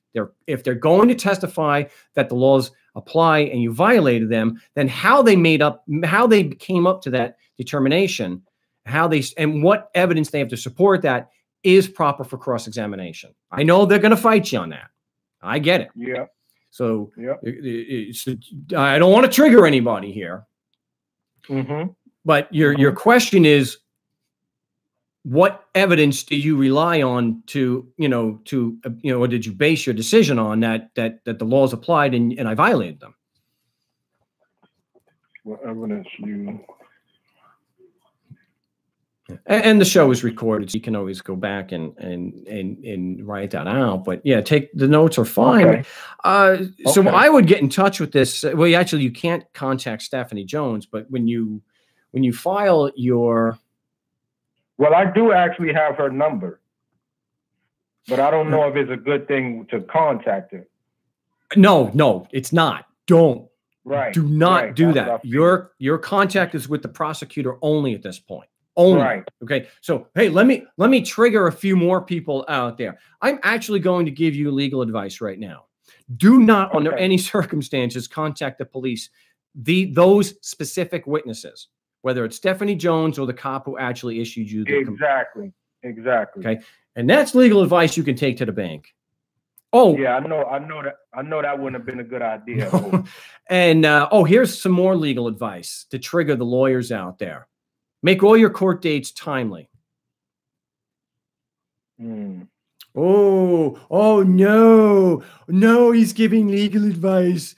Yeah. Oh no. So that's how I would do it. So the whole thing that you're doing in a nutshell is to keep the burden of proof on the prosecutor where it belongs. So what you're doing is holding the prosecution to their burden of proof, challenging their claims against you, not giving them a free pass and hitting them at the foundation, and not accepting this crap that when you ask for the evidence that their claim is based on, that it's calling for a legal conclusion, because it's not. And yes, I've said before, to get them to contradict themselves, if the cop does testify and give opinion testimony, you should be objecting to that. And it's not because they're going to sustain the objection. It's only so you can show how dishonest the prosecutor and judge are, because even though you're not asking them to do that, you're only asking for the facts the prior statement was based on, they will object on the same grounds. And they will sustain the objection. So now you've got the prosecutor and judge sustaining the same objection, but that they just denied when you did it. See, that's what you have to understand about the rules, Zach and everybody. The rules don't apply to us. So that's what critics don't understand. You just don't get the practical aspect of this. None of the rules in a traffic case or a tax case or any kind of mala prohibita case, okay, None of the rules really apply to the prosecutor and the judge. They're off the table. Presumption of innocence doesn't apply. Rule 701, 702, it only applies against us and not even properly. So, and here's another one for you, Zach. If it comes up, if they say that the prosecutor doesn't need evidence of jurisdiction, right? So objection, are you saying that the prosecutor can make an argument against me, an allegation without proof, without evidence? Of course. So you want to know why you don't get that same privilege. Exactly. And that's what you're going to go through. So you have to role play, understand that you're asking leading questions just to hold the prosecutor to their burden and to bring out these contradictions. Because I don't care what any critic says. I have never seen, not one single instance in 20 years, not one single time have the judge and prosecutor where the police officer is giving legal conclusions on the stand and sustaining an objection that they're not supposed to make legal determinations that the laws apply. Every single time on direct examination, Zach, I mean, every single time, they have allowed it. And so when we ask a question on cross-examination and we just want to know the evidence that that claim was based on, oh, all of a sudden he can't do that. Oh, that's the province of the judge. You just allowed him to do that. You dishonest scumbag, you. And and so that's keep that in your focus. So I would get in touch with the prosecutor and find out the evidence that they have to support their claims of jurisdiction, subject matter jurisdiction, personal jurisdiction, subject matter jurisdiction, and the name of the witness with personal firsthand knowledge that the laws apply and you violated them. Right. Now, when I was there, my last court date, I asked to speak to the prosecution.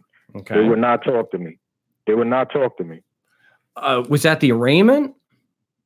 No, it was well, basically it was the last time I went. It was a trial date, but they postponed it. So now they postponed it to the 20th, but I wanted to talk to her before, you know, we went on actually, but she just wouldn't. She said she wouldn't talk to me. Well, if she's not going to do that, you still have to have the motion to, well, they don't have to respond to the motion to dismiss, but they have to respond to the discovery and Brady request. So you need to hit them with that Monday. Get them a copy of the Brady request Monday. I would still also file the motion to dismiss, and I would raise that issue before the trial, of course. But if she doesn't want to talk to you, they're lawyers. Lawyers are vile people, most of them. And let them say that. I will say for the record, and for people who know, that the only legitimate, fair reason for a prosecutor not to speak to you is if you have a lawyer, but you don't, right? I don't. I never had a lawyer and don't have one. Good. So the only excuse that she had not to speak to you is out the window. So I would get the discovery request and the Brady request. Which, you know, it's all in the same. I would get that to them on Monday. Okay. Right. Let's see what else. Yeah, I think that's all I really. That'll help me out pretty much. Okay. You know. All right. Well, I would stay in touch. I surely will. I appreciate all your help. All right, and good luck. Let us know how it goes, and get in there and do some role playing. Okay, thank you.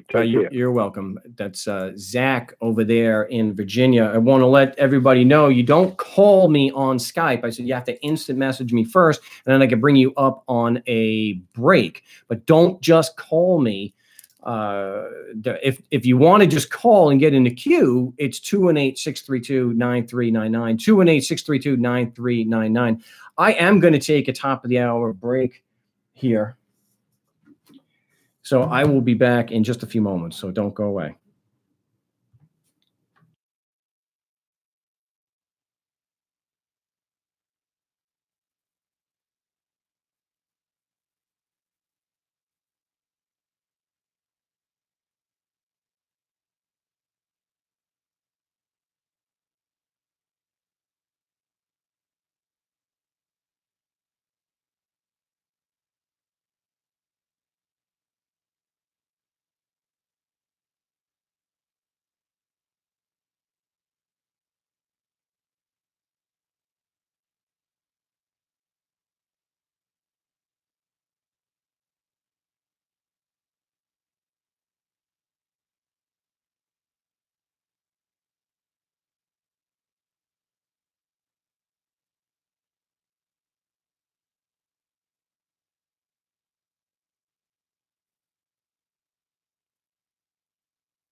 All right, we'll get, whoa.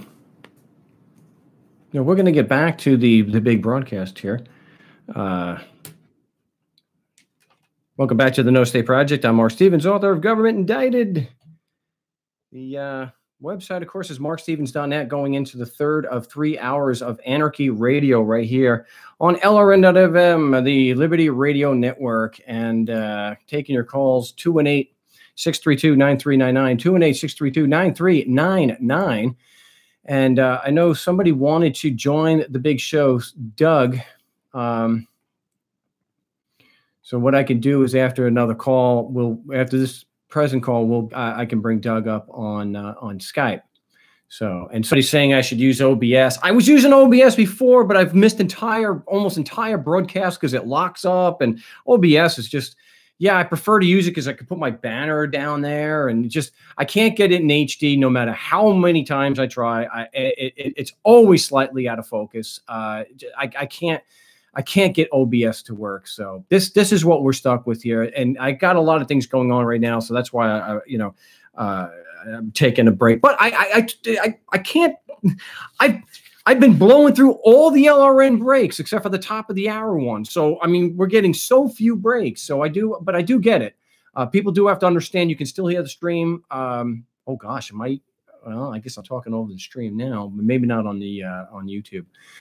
Anyhow, I want to get back to the calls for the big show here today. He's been on the show before, Maceo in Pennsylvania. Welcome back to the big show. Hi, how you doing? I'm doing well. What do you have for us today? Good. I called last time to discuss my situation in Pennsylvania, and it has escalated. Oh, no. I stuck to my guns on jurisdiction. It is a connecting situation. So I removed the criminal case to federal court for violations of civil rights under, I think, 28 U.S.C. 1443.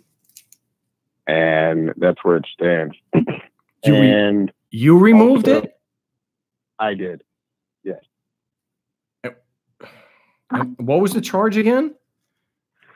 Well, the existing charges are reckless endangerment and a harassment charge. And are you able to show that there's concurrent jurisdiction at the federal level over those charges?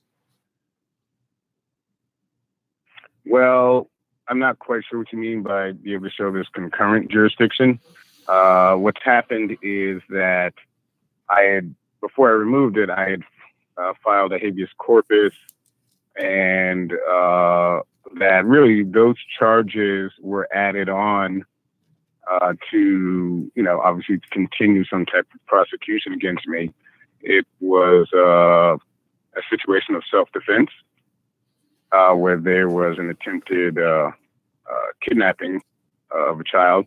They threw that away because they had made up the jurisdiction in that fraud upon the court, putting in a fraudulent order that had not been stamped by the court or the clerk's office, etc., after the fact. So the whole thing should be thrown out. So go ahead. Okay, but they're putting these on to keep from being sued. So, but the thing is, when you're doing a removal from the state court to the federal court and the state court both have to have jurisdiction over the same subject matter. And an example of that is, let's say, RICO. You can do a RICO in the state court, and you can also do a RICO in the federal court. So if somebody wanted to remove it, they can show that the federal court has jurisdiction over the subject matter. So that's why, did they actually, I mean, did I guess maybe it's the marshal, did the feds, let's put it that way. Did the feds actually go to the state court and physically remove the file? Did they? I don't know. It was removed actually on Friday. On Friday? Do you have a federal case number to show that it has been removed? Yes, I do. Well, it just happened. So I'm gonna go out on a limb here and say that the feds are going to send it right back to the state court. No, I'm sure, because I'm not asking the Fed to adjudicate the matter. What I did was ask the Fed for a mandamus to say there were a number of motions in there. There were bill of particulars that they're refusing to answer. There are motions for the judge to recuse himself or to disqualify himself, because I currently have a RICO, civil RICO, in front of the Supreme Court against the county, the city, the police officers who are in the case for fraud upon the court, kidnapping, conspiracy and deprivation of civil rights. And there's no argument on their part that that they didn't have the right to remove my child, that I had legal rights, and that the people who had attacked me did not have the legal right. They're still just trying to push the prosecution, or they want me to go, actually what they're saying is they want me to go back into what's called an ARD program, which if I do it, it absolves them of any civil penalties. So they're trying to cover themselves in the back end from getting sued. Well, this is a mess, though. That mandamus is an order from a court to a lower court or to a state agency, compelling them to do a mandatory function of the job. Right. So if mandamus was an available remedy, it wouldn't be by filing a removal to the federal court. It would be by filing a petition for writ of mandamus into the appellate court in Pennsylvania. Oh gosh, Pennsylvania. But it would be in the appellate court in Pennsylvania over the trial court. Okay, well then maybe that's the option. And they were playing a game. They're coordinating with. This is in a county outside of Philadelphia, where I was, and they're coordinating with the Philadelphia County court, because the Philadelphia County Court, the president judge, is the one who had this fraud upon the court, where they did a favor and put out this agreement that they just skipped through the clerk, they handed it off to the cop to fill in evidence into the report. And I know they're coordinating. I have communication from someone who's kind of taunting me about it. So, what I did was that's why I had the RICO suit. I used the extraordinary jurisdiction, King's Bench jurisdiction in Pennsylvania, and named everyone, explained the situation. There's actually, I figured out that support court in itself is a racketeering operation, fraternities, voluntary, etc. You can go down the line. You're induced into it. And I combined that with my egregious situation. So that put, and it exposed everything. So that put everyone in this situation, in this criminal case in this other county, in a defensive position against me in the civil case. And the judge is the president judge also in the county. So, it's they're all interested now, and they have one objective, which is to try to get me into this ARD program again. And I didn't complete it, which means that I didn't plead. So there's no pleading. Okay. Well, and they never. But let me ask you this. We'll get to that. Where is the RICO action? Have you had everybody served? Everyone's been served. No one answered. The 14 days are up. And I'm actually putting in a motion for summary judgment. You can't. Well, you can get a summary. Well, you can't default a government agency. And so I don't know if you can get, well, you might be able to get a summary judgment, but I know you for a fact you can't default them. Yeah, there's it's more than government agencies. So there's the counties, there's the cities, there's the agency, which doesn't have judicial immunity because they're an agency engaging in commerce, which is a Clearfield doctrine.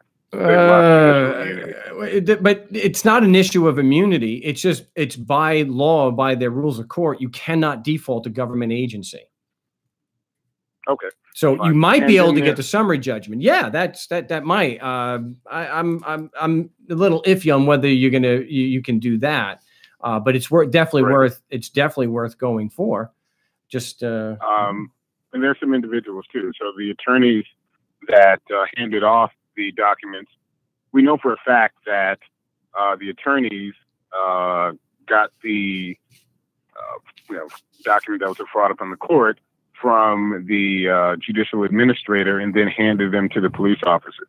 So the attorneys are named, the officers are named, and also the individuals, the private individuals who were involved in the kidnapping are named in that also. And I fully expect that obviously the judges and the government agencies will have, the immunity out.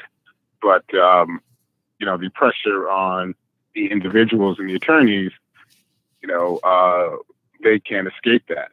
And, it's not about total destruction here. It's also about, getting people to, just leave me alone. Well, sure. It's just, I'm a little confused as to why, and maybe you'll get it during the week, but you should have at least gotten the motion to dismiss for the prosecutors and judges, because they were absolutely immune.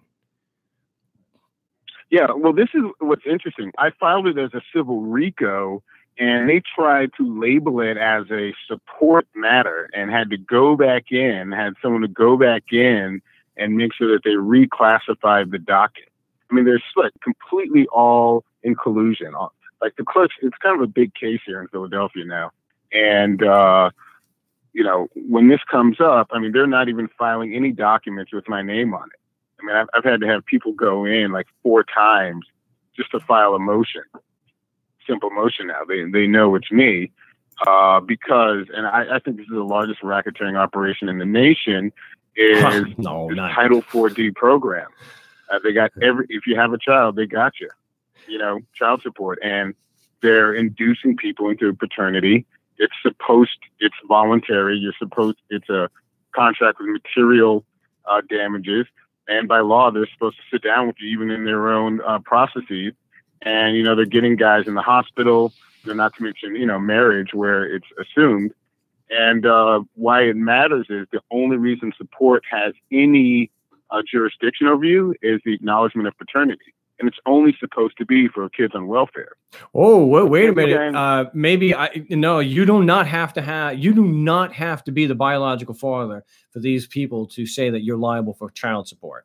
That's exactly what I'm saying. But I'm saying for you to be liable for child support, you have to acknowledge paternity. Full stop. And the acknowledgement of paternity in itself is completely voluntary. It has nothing to do with, like you said, being the paternal genetic contributor. Paternity is a legal designation created under Title 4D. And in fact, the American Bar Association has a cooperative agreement with Health and Human Services. It's part of the executive branch. That's why it's a court of equity. They've got everybody fooled.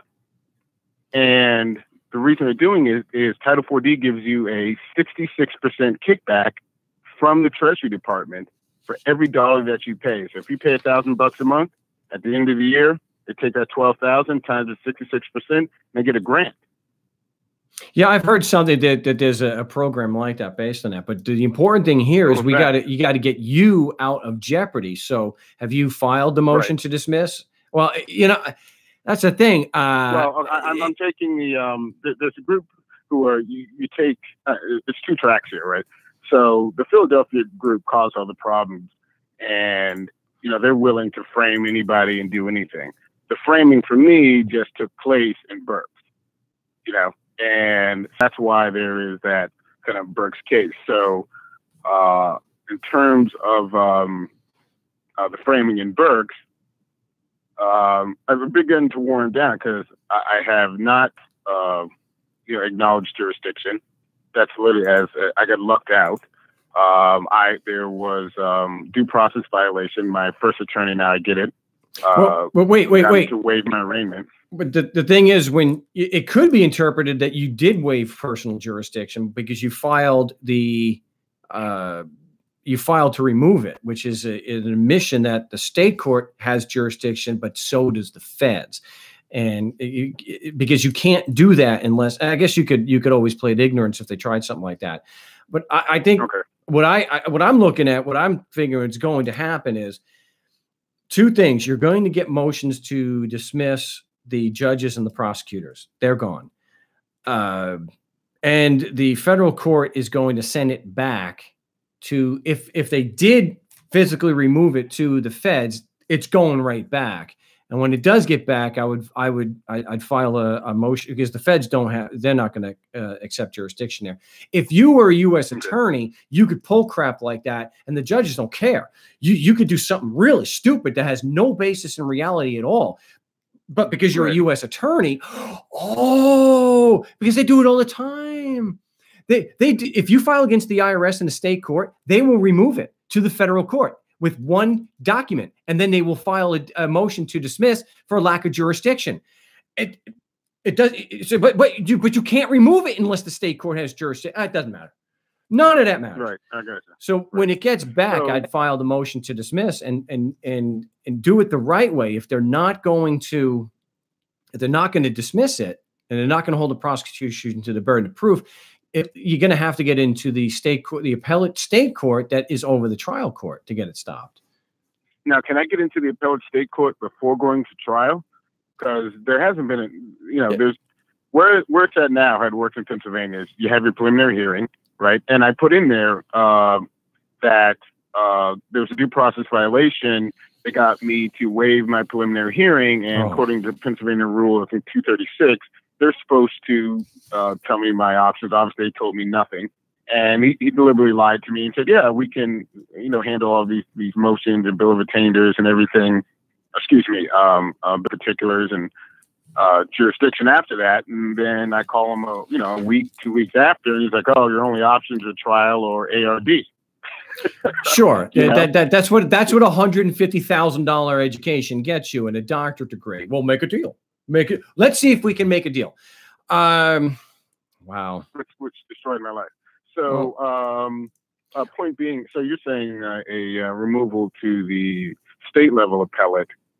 Well, not a removal. What you're looking at, the removal is just, they're going to send it back. It's going to go back to the trial court. If you want to get a petition heard in the appellate court before the trial, you can do that by a petition for writ of mandamus or a petition for writ of prohibition.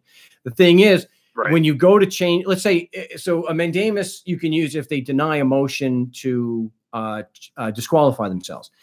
Now, that's something I would do so that I could do the petition for writ of mandamus. You can't use the RICO action that's against the judge as your only grounds. They're not going, because you're going to have to put in there the facts to show the judge he's so biased against you that you cannot get a fair trial. So what about the habeas corpus now this is interesting. The habeas corpus went in May 4th. They've been sitting on it. They haven't even docketed it. And they were waiting on, some possible contempt issues in Philadelphia. So if I went in, to Berks, that they could lock me up. And they've been sitting on the habeas. I put in a motion to, habeas went in and the bill of particulars went in. And the bill of particulars show, it was worded correctly, that, I have to get them to admit that I had legal rights to a child. There was no order. There was fraud upon the court. Also, that according to Pennsylvania law, if you have legal rights to a child, it's like the, what do you call it? The homestead, excuse me. You have the right to defend yourself. And especially non-deadly force. So, well, let me cut through this because I'm running out of. Let me just cut through this because I want to address, because I got a lot of other callers. Of course. The habeas corpus is not even an issue you should be looking into because you're not in physical custody, right? Well, no, well, not physically, but you don't need to be in physical custody to issue an habeas corpus. They're preventing my liberty. Well, the problem is, after a certain point in time, it was, I don't know if maybe it was after the Civil War, the Supreme Court's whittled down the habeas corpus to mean, when it says, this is again, the lawyers, are they honest? No. It says any. Now, the statute, the code, or the Constitution will say any restraint on your liberty. That's what it says. But according to lawyers, whose job it is to enrich the state that pays them the pension and salary, the lawyers say, well, any restraint on your liberty, yeah, that only means physical custody. So, and you're not going to, you and I are not going to change that. So, even if we cite case precedent, they're just going to ignore it. They're going, they will show you. So let's say you quote a case from, I don't know, 1860, where the habeas corpus was any restraint on your liberty, right? It's been overturned. So they're going to say, sir, I went to law school. You are obviously not a lawyer. In law school, I was taught precedent. And what happens here is that precedent was overturned by smarter lawyers. So the business with the habeas corpus, if you're not in physical state custody, it doesn't have to be jail. It could be in a psychological psych ward. Right. You have absolutely no chance in hell of getting a habeas corpus through based on a restraint of your liberty. Physical custody is it. So I wouldn't even look into that. Wait till this thing is sent back from the feds. Okay. And probably don't even have to wait to do that. I would file a motion to dismiss, discovery request, and a motion to change the disqualify the judge. I'd do that Monday or Tuesday so that I'm getting set up. Well, how about bill of particulars instead of this? Because discovery, my understanding is that gives them jurisdiction. Bill of particulars does not give them jurisdiction. No, the discovery does not give them jurisdiction. You're actually asking for the evidence to actually prove jurisdiction. So I don't believe that that's true. I'd get that in there. And a Brady request, Brady material is required the moment they file the ticket, whether you challenge jurisdiction or not. They are responsible for the Brady material.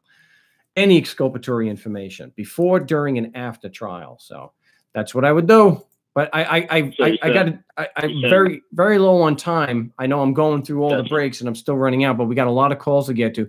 That's the best I can do right now. That's what I would get on. And let me know. I want to know what happens. And definitely get me give me an update when they do send the case back to the state court. So you said a dismissal and a discovery. Dismissal, discovery, and a motion to change the judge. Right. Change judge. Gotcha. All right. I'll keep you updated. All right. Appreciate the call. Thank you. Maceo in Pennsylvania. Real quick, someone's asking, what do you do with a manager who's threatening you? One thing you got to understand, Chris, if you just keep using all caps, and I can see it, but if I'm on a call with somebody, I'm not going to interrupt the call and address that. I'm going to have to finish the call. So don't get upset or make it look like, all caps, like, I'm not paying attention. All right. So before I take another call, first, I don't know the context of that. I don't have the time to get into that, but I would imagine I would take a damn cell phone and I would video this scumbag or this guy making the threats, and and once I have the evidence, I would take it to someone higher up on the chain. And if nothing's going to get done, then you got a real problem. Man, post it on the internet that this scumbag is threatening you. But that's the best I can do right now. We got another new caller. We have area code 360. What's your name? Where you calling from? It's Doug from Washington. I'm just calling in to give you props on what's going on with the Socratic method. Okay. I called from the police to state legislator, right? They gave me circular logic, all pointing back to an attorney. So apparently they have a secret jurisdiction that's unaware to anyone. Well, how are you questioning them? What questions are you asking them? Well, I have a problem. I got myself in trouble with making claims and statements with UCC, private property free man. Oh, no. So then, yeah. Now I understand, this was like months before that I even knew. Then going into court, that's when I realized that, yeah, that was stupid. You know, I made claims that I'm a free man, so now I have to prove that. And it got me nowhere. And what ignored and steamrolled in court. What do they charge you with? Traffic violations, the book, because I refuse to pay criminals for tyranny. Okay. So they ruled against you, and have you been convicted? No conviction yet. It's just you give me the runaround from contested hearing to motion hearing. I'm going back to contested hearing. Well, you know, you're going to have to clean that mess up, and you're going to have to just focus on the prosecutor's burden of proof and deal with the stupid things. Well, he's a prosecutor. He doesn't have to support his. It's a pure issue of law, but for these facts, you know, you have to role play to deal with that kind of trash that, you know, so that you recognize, unlike lawyers, you can recognize a contradiction when you're faced with one. So that's a common one. Well, more common in court is they'll lie and say, well, jurisdiction's a trial issue.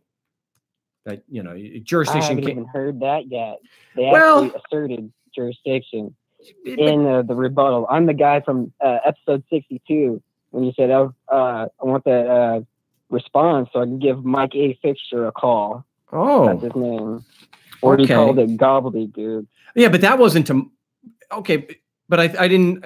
So you're from episode 62. So you did. So you have been trying to clean up this Freeman nonsense. Yeah. Okay. Yeah. Yeah. I got myself in trouble with it, and then learning about it. Well, and now they're just steamrolling you. Sure, you gave them a reason to. Oh, he's a sovereign. Yeah. He's a self-admitted freeman on the land. You know. So, but you still look. The prosecutor is still not off the hook. It's not like one of these things. Oh, he made a bad argument. Okay, that we have a blank check to do whatever we want. He still has to give you discovery. He still has to support his argument. Get this motion hearing judge said, "I don't know what you mean by unfit to adjudicate," and me being a passive person and not knowing full knowledge of asking questions immediately, that's how they got away with it. And motion hearing judge asserted jurisdiction. Oh, and the traffic laws are constitutional. I got to address this unfit. He did not okay. A lawyer with a black robe told you he did not understand what the Supreme Court meant when it said that a complaint is unfit to adjudicate, that is not in any real sense adversarial. Yep. See, when all else fails, $150,000 education and a doctorate degree, just play stupid. I would have said, excuse me, you're a judge? The whole thing, each point. Yeah, wow, I'm surprised you went through each point and then played stupid. I would have said, well, objection. Are you a judge? Haven't you been to law school? You don't understand a basic Supreme Court ruling? 11th grade English. I said, look, sir, with all due respect, if you don't understand a simple ruling from the United States Supreme Court, I'm going to have to move to recuse you because you don't even, it doesn't seem like you understand anything about the law. That you're forcing me to defend against. Forcing me to participate and pay a $15,000 fine because you don't understand what unfit to adjudicate is. $15,000 fine? Yep. I thought you said this was not 1,500. I was going to say, you said Washington, not Canada. Yeah, Washington. Oh my gosh. Yeah. All right. Well, you still have, again, wow, that is, did he play stupid on any other points? At all of them. You got to. I'd file. I'd file a motion to disqualify the judge. And I would put in there as a judge, he does not get to plead ignorance of the law. He does not get to do that and say he is either woefully ignorant of basic principles of law, or he lied. And in either case, he's not fit, and it's obvious he can't be fair. He's either unqualified to be fair or he is deliberately being unfair. So in either case, yeah. So you can email me. I can get you a template for that. Wow. Oh, okay. It's going to be a different judge, though. Motion hearing judge was different from the contested hearing judge. Oh, traffic judge. I would refile the motion to dismiss on grounds the judge admittedly didn't even understand the points of law that were raised. Yeah, I'm going to need help with that. Okay, I have a template for that. Are... Yeah, I have a template for that, so you can email me for that, and I'm happy to send that to you. So, and let this be a lesson to everybody. I'll put my email in the text or something. Or yeah, just email me, markstevens@mail.com.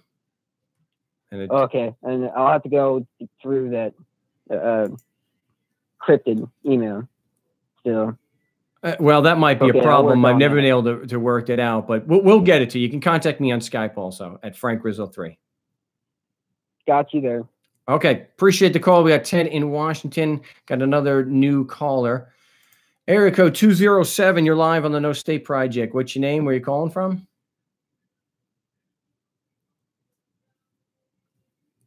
No? Okay. Oh, they dropped off. All right. So what I can try to do, I could try to bring up a Skype caller, but I don't know if he's there. We'll see.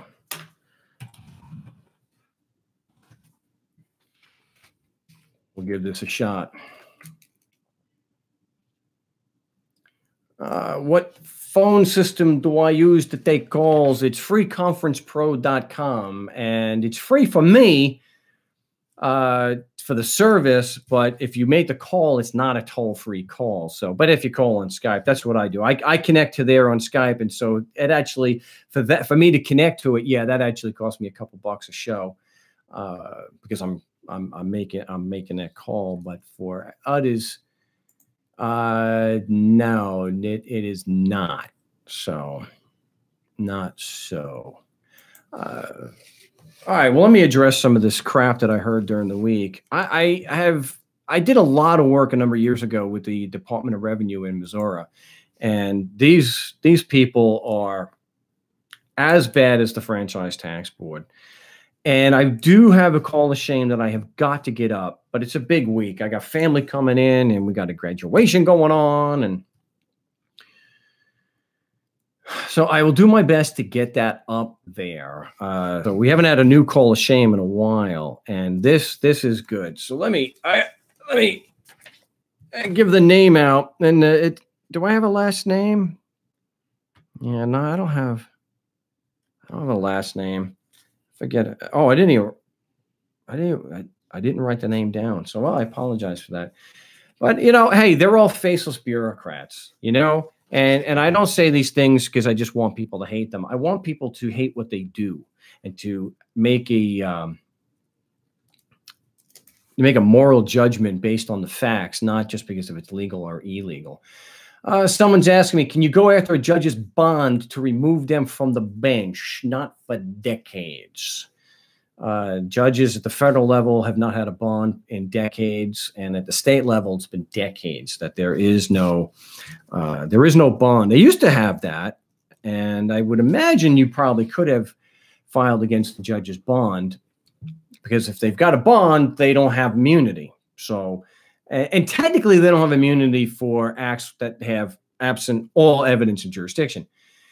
But what you can do, of course, is go after what instead they're not bonded. So what they have now is a self-insure, and you have to go to risk management. Is usually the agency of the government or the county or city that carries that, and then if they deny it, then you can file against them in court and.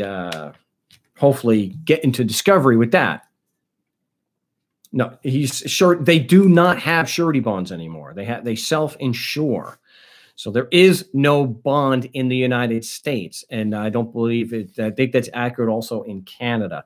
So that's what we do. You go after the insurance because we know for a fact that they are covered by the insurance. So that's what we do. Have we had success with that? I've never said that we had success with that yet. It's a fairly new thing. We're trying to use that as an option. Hopefully it works out. The idea is to at least get it into the pretrial discovery, the pretrial and discovery phase, so that you can get the prosecutor and judge into a deposition, or at the least get requests for admissions or interrogatories to them, so that we can question him. What evidence did you base? So we'll give the critics, the judge has the ultimate determination on whether the law applies. It's really stupid to say that only judges can say the law is applied, because cops do it every day. I guess the problem is, once it's in court, that's when the critics are triggered. Say, no, only the judge can say the law is applied. Not true. Not true. Not according to basic principles of fairness and due process, and certainly not in practical in the practical application, what happens in court every single day. So that's an issue too. This goes to these state tax agents like the ones in Missouri. And I tell you, there is few times when a government agent or one of their apologists are more confident than when it comes to one of their claims that their laws apply to every single person. Everybody. I can't believe that so many people still give credibility to, well, Mark, law requires no evidence. It's literally a written instrument. And that people are conditioned to such a point that they don't question that. Really?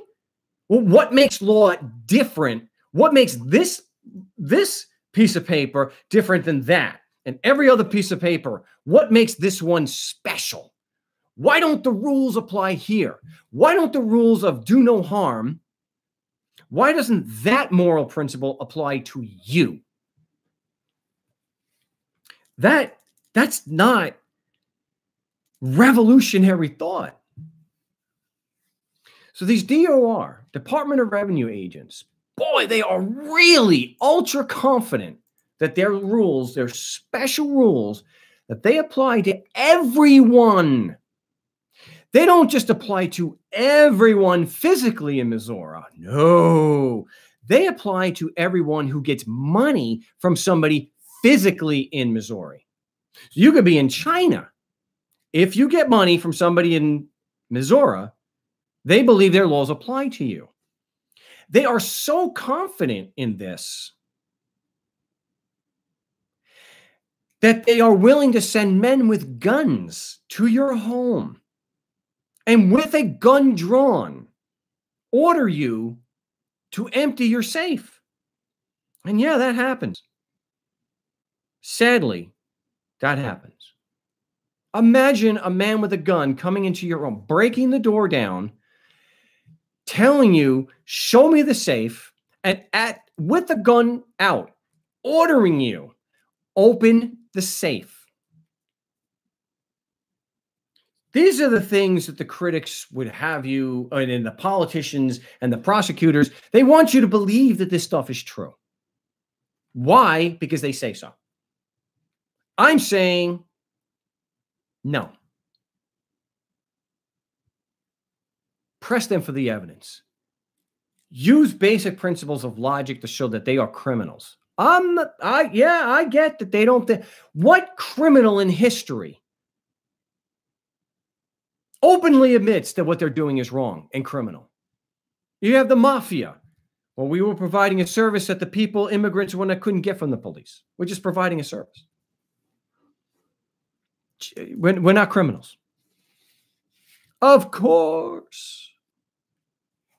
So here she is insisting. This is what I recommend that you do. Always start with agreement. This is why critics won't call the show.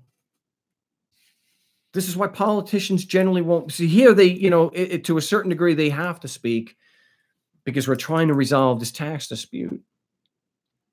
And so initially they'll talk. And so I start with, look, we're here to resolve this.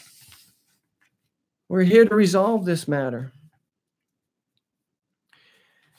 So they've already confirmed that if there is, luckily enough, if there wasn't evidence of jurisdiction to do the assessment and to collect on the assessment, then they would back off. They would abate the assessment. Great. So now the next thing we need an agreement on is you guys operate under the presumption that if I'm physically in Missouri, then your laws apply. And you're like, yep. Now, at this point, ranting and raving about me being a crook does not change what the politicians and bureaucrats are actually saying. What are they going to do? Oh, well, Mark, we've seen your website, and I got to tell you, there's a lawyer here who says you're a scammer. And yeah, you see, it doesn't follow. There's nothing there. It doesn't matter what the critics say. It's completely irrelevant. And that's something that is almost never taken into consideration. Is I'm dealing with the actual statements that are being made by these bureaucrats, as you will if you are attacked. So that's what we're dealing with. We're dealing with the garbage coming out of their mouth, not the garbage that the critics are spewing. Because, we're trying to resolve these conflicts with the people who are actually making the attacks. So it doesn't matter what the critics are saying.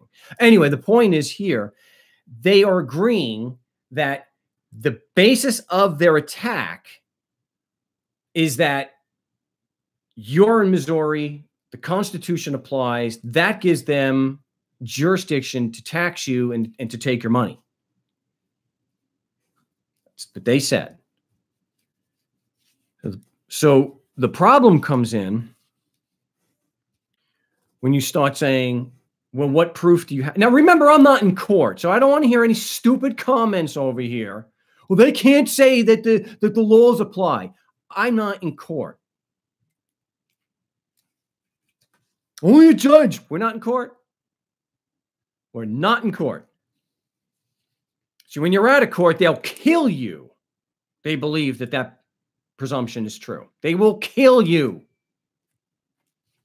They're not saying, well, we want to kill you, but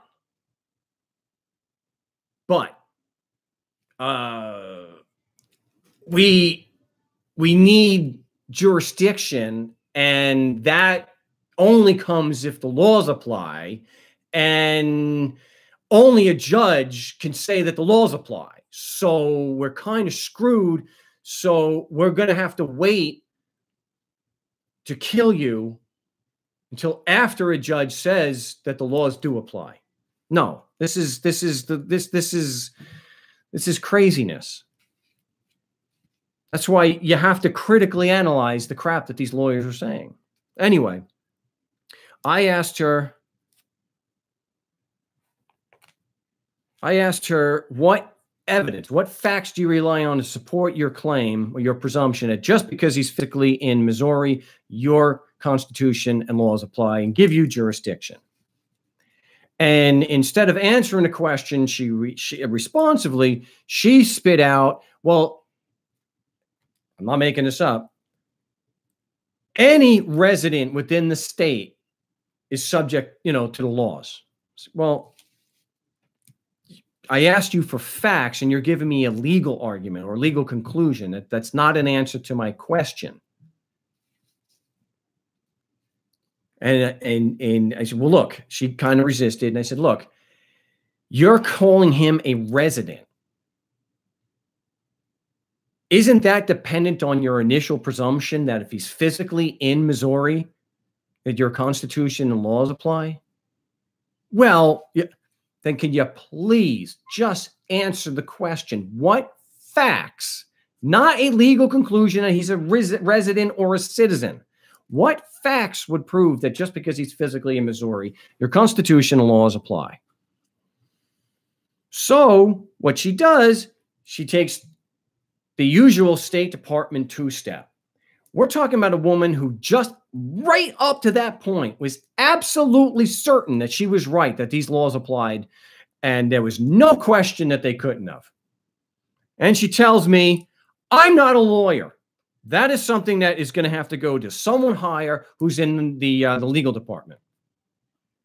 Well, you're the ones making the determinations at this department, right? You said the determinations that you're willing to act on so violently, they weren't made by the legal department, right? She has to begrudgingly agree.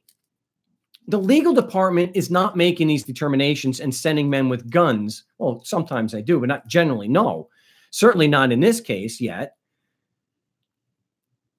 The legal department didn't make these determinations. Collections, audit and collections is doing that. So what you want to do in a situation like that, when they try to pass the buck, really hit them between the eyes. So when you were making the determinations that these laws apply and Mr. X is liable and responsible to pay these taxes, you weren't qualified to make that determination, were you? Or are you? Boy, they don't like that. Why are you sending me up to somebody higher in the legal department saying that you're not a lawyer if you're not qualified otherwise to do that? I mean, it's just like these, it's just like the cops. It's just like the IRS, traffic, whatever. Give them a damn badge, give them a gun, and tell them to go out and do X, Y, Z without any comprehension of what that means. Oh, why? Because we've got an army of shills called lawyers that will not allow you to cross-examine that police officer or that tax agent. We're going to lie and say, oh, even though he made that determination before, asking him how and why he came up with that ridiculous presumption, we're not going to allow that. Not going to allow it. Don't worry, Mr. Police Officer. You go out there and you be as abusive as you need to be to get people in here to pay us. Don't worry. Don't worry about having to support your claims. You go out there on that street, you can say the laws apply to anybody you want. You will never have to be questioned about that. You don't need personal firsthand knowledge. You don't need anything like that. But I was taught in the academy something about due process and fairness. Does it? No. Due process and fairness only comes into the picture if they sue you. The rules are not there to ensure that you are fair, that you know what you're doing, that you have personal knowledge, that you know what the hell you're talking about. The rules are in place to make sure we get ours.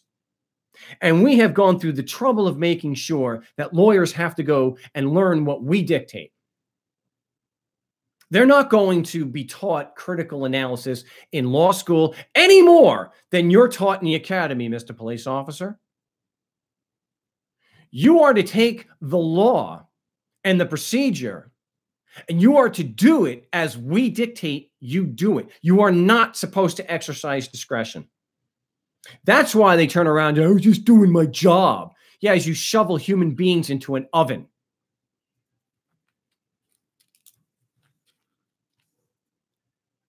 So here, I clearly established, beyond any reasonable doubt, that the claims that these people are making, that the people making the claims are admittedly not qualified to do so. So what are you supposed to do in a situation like this? And I've reported here, Robert Jones with the IRS, admittedly has no evidence of jurisdiction. Admittedly. I know people can say you're full of crap. I'll post the call. Well, not of Robert Jones, but of this DOR employee.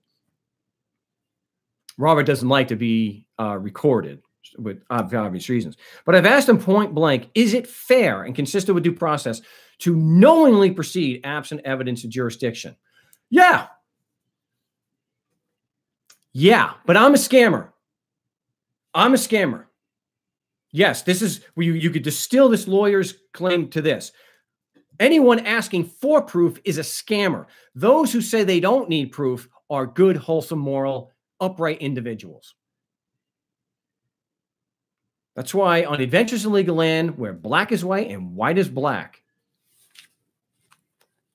everything is turned on its head. She didn't think it was necessary to put the brakes on. Well, there's already a 15-day stay. 15 days. That just because, just because it's what it came down to, they would not put an open-ended stay or even an extension until after the 15 days was up. I said, but this could escalate. And she wants me to have her word that when she gets to the legal department, it won't, they'll get back to me before it escalates. Oh, yeah. You just told me you had no evidence. You're not qualified to make these determinations. You're not willing to stop. You're not willing to abate right now. And then maybe reassess when you do have the evidence. And I'm supposed to take your word for it. Every single thing that comes out of their mouth is a lie. Our job is to object and ask leading questions to bring out that they're either telling the truth, that they can verify their claim, or that they can't. That's why we always assume that they are lying. So they're going to have to get, and that happened on Thursday. They said they were going to call me that day or the next day. All day Friday went. They did not call me. So we'll see what happens there. This is something that you have to expect. They are demonstrably criminal. It's not a matter of me just getting on the show and screaming, I hate them. Abba Fangul, I hate them. They're criminals. They're criminals because that's what the facts show. They force perfect strangers to give them money. Criminal. If you don't think that that's true, if you don't think the facts bear that out and the logic is wrong, make a moral argument for government. Go ahead. You'll notice that none of the critics bother doing that. They don't. You can't. So we'll see what happens with these people from the Missouri Department of Revenue. I welcome the opportunity to talk to one of the lawyers, because the last time this happened in California, Andy Mora said, that's the way it works. That's the way it works. See, again, I'm a scammer because I don't accept crap like that. The lawyers are good, honest, moral people. I'd give you a big hug, you nice guy looking out for the people, pointing out Mark's a scammer. You buy this crap, that's the way it works. I think you should object. I think when someone says something like that, call them out, object, call them out, call BS, call it what it is. Do not accept that when you go into court or you're doing it administratively, or even if you're just discussing it with someone, you just happen to be in discussion, or you're at a city council meeting. Don't accept that's just the way it works. Don't accept we don't have to prove that. Because if they say something like that, don't take it. Ask them, why is that? Why don't the rules apply to you? Why the double standard? And let them scramble and say, basic principles of logic don't apply to government. The rules don't apply. Why? Because you're an immoral criminal organization from top to bottom. Yeah, there are janitors. Yeah, I get that. The organization, but just like the Gambino crime family, they had accountants. Didn't mean that the accountant in what he was doing was necessarily on its own criminal, but he was still part of a criminal organization, and you cannot argue that away. You cannot argue that away. I think I'm totally out of time here for the big broadcast today. So I'm going to wrap it up. I will do my best to get this up today at markstevens.net. If you disagree, call the show, tangle with me in real time. All right. This crap that all I do is screech and rant and insult people. You're dead wrong. You're absolutely wrong. So if you disagree, give us a call. If you think you can make a moral argument for government the way it's supposed to operate, give us a call, or just stay behind your keyboard and and do it in writing. But either way, try to make that moral argument. I'd love to hear it. I will be live on Wednesday. I guess that is episode 66. But either way, whatever it's numbered, I will be live. And so till then, salud.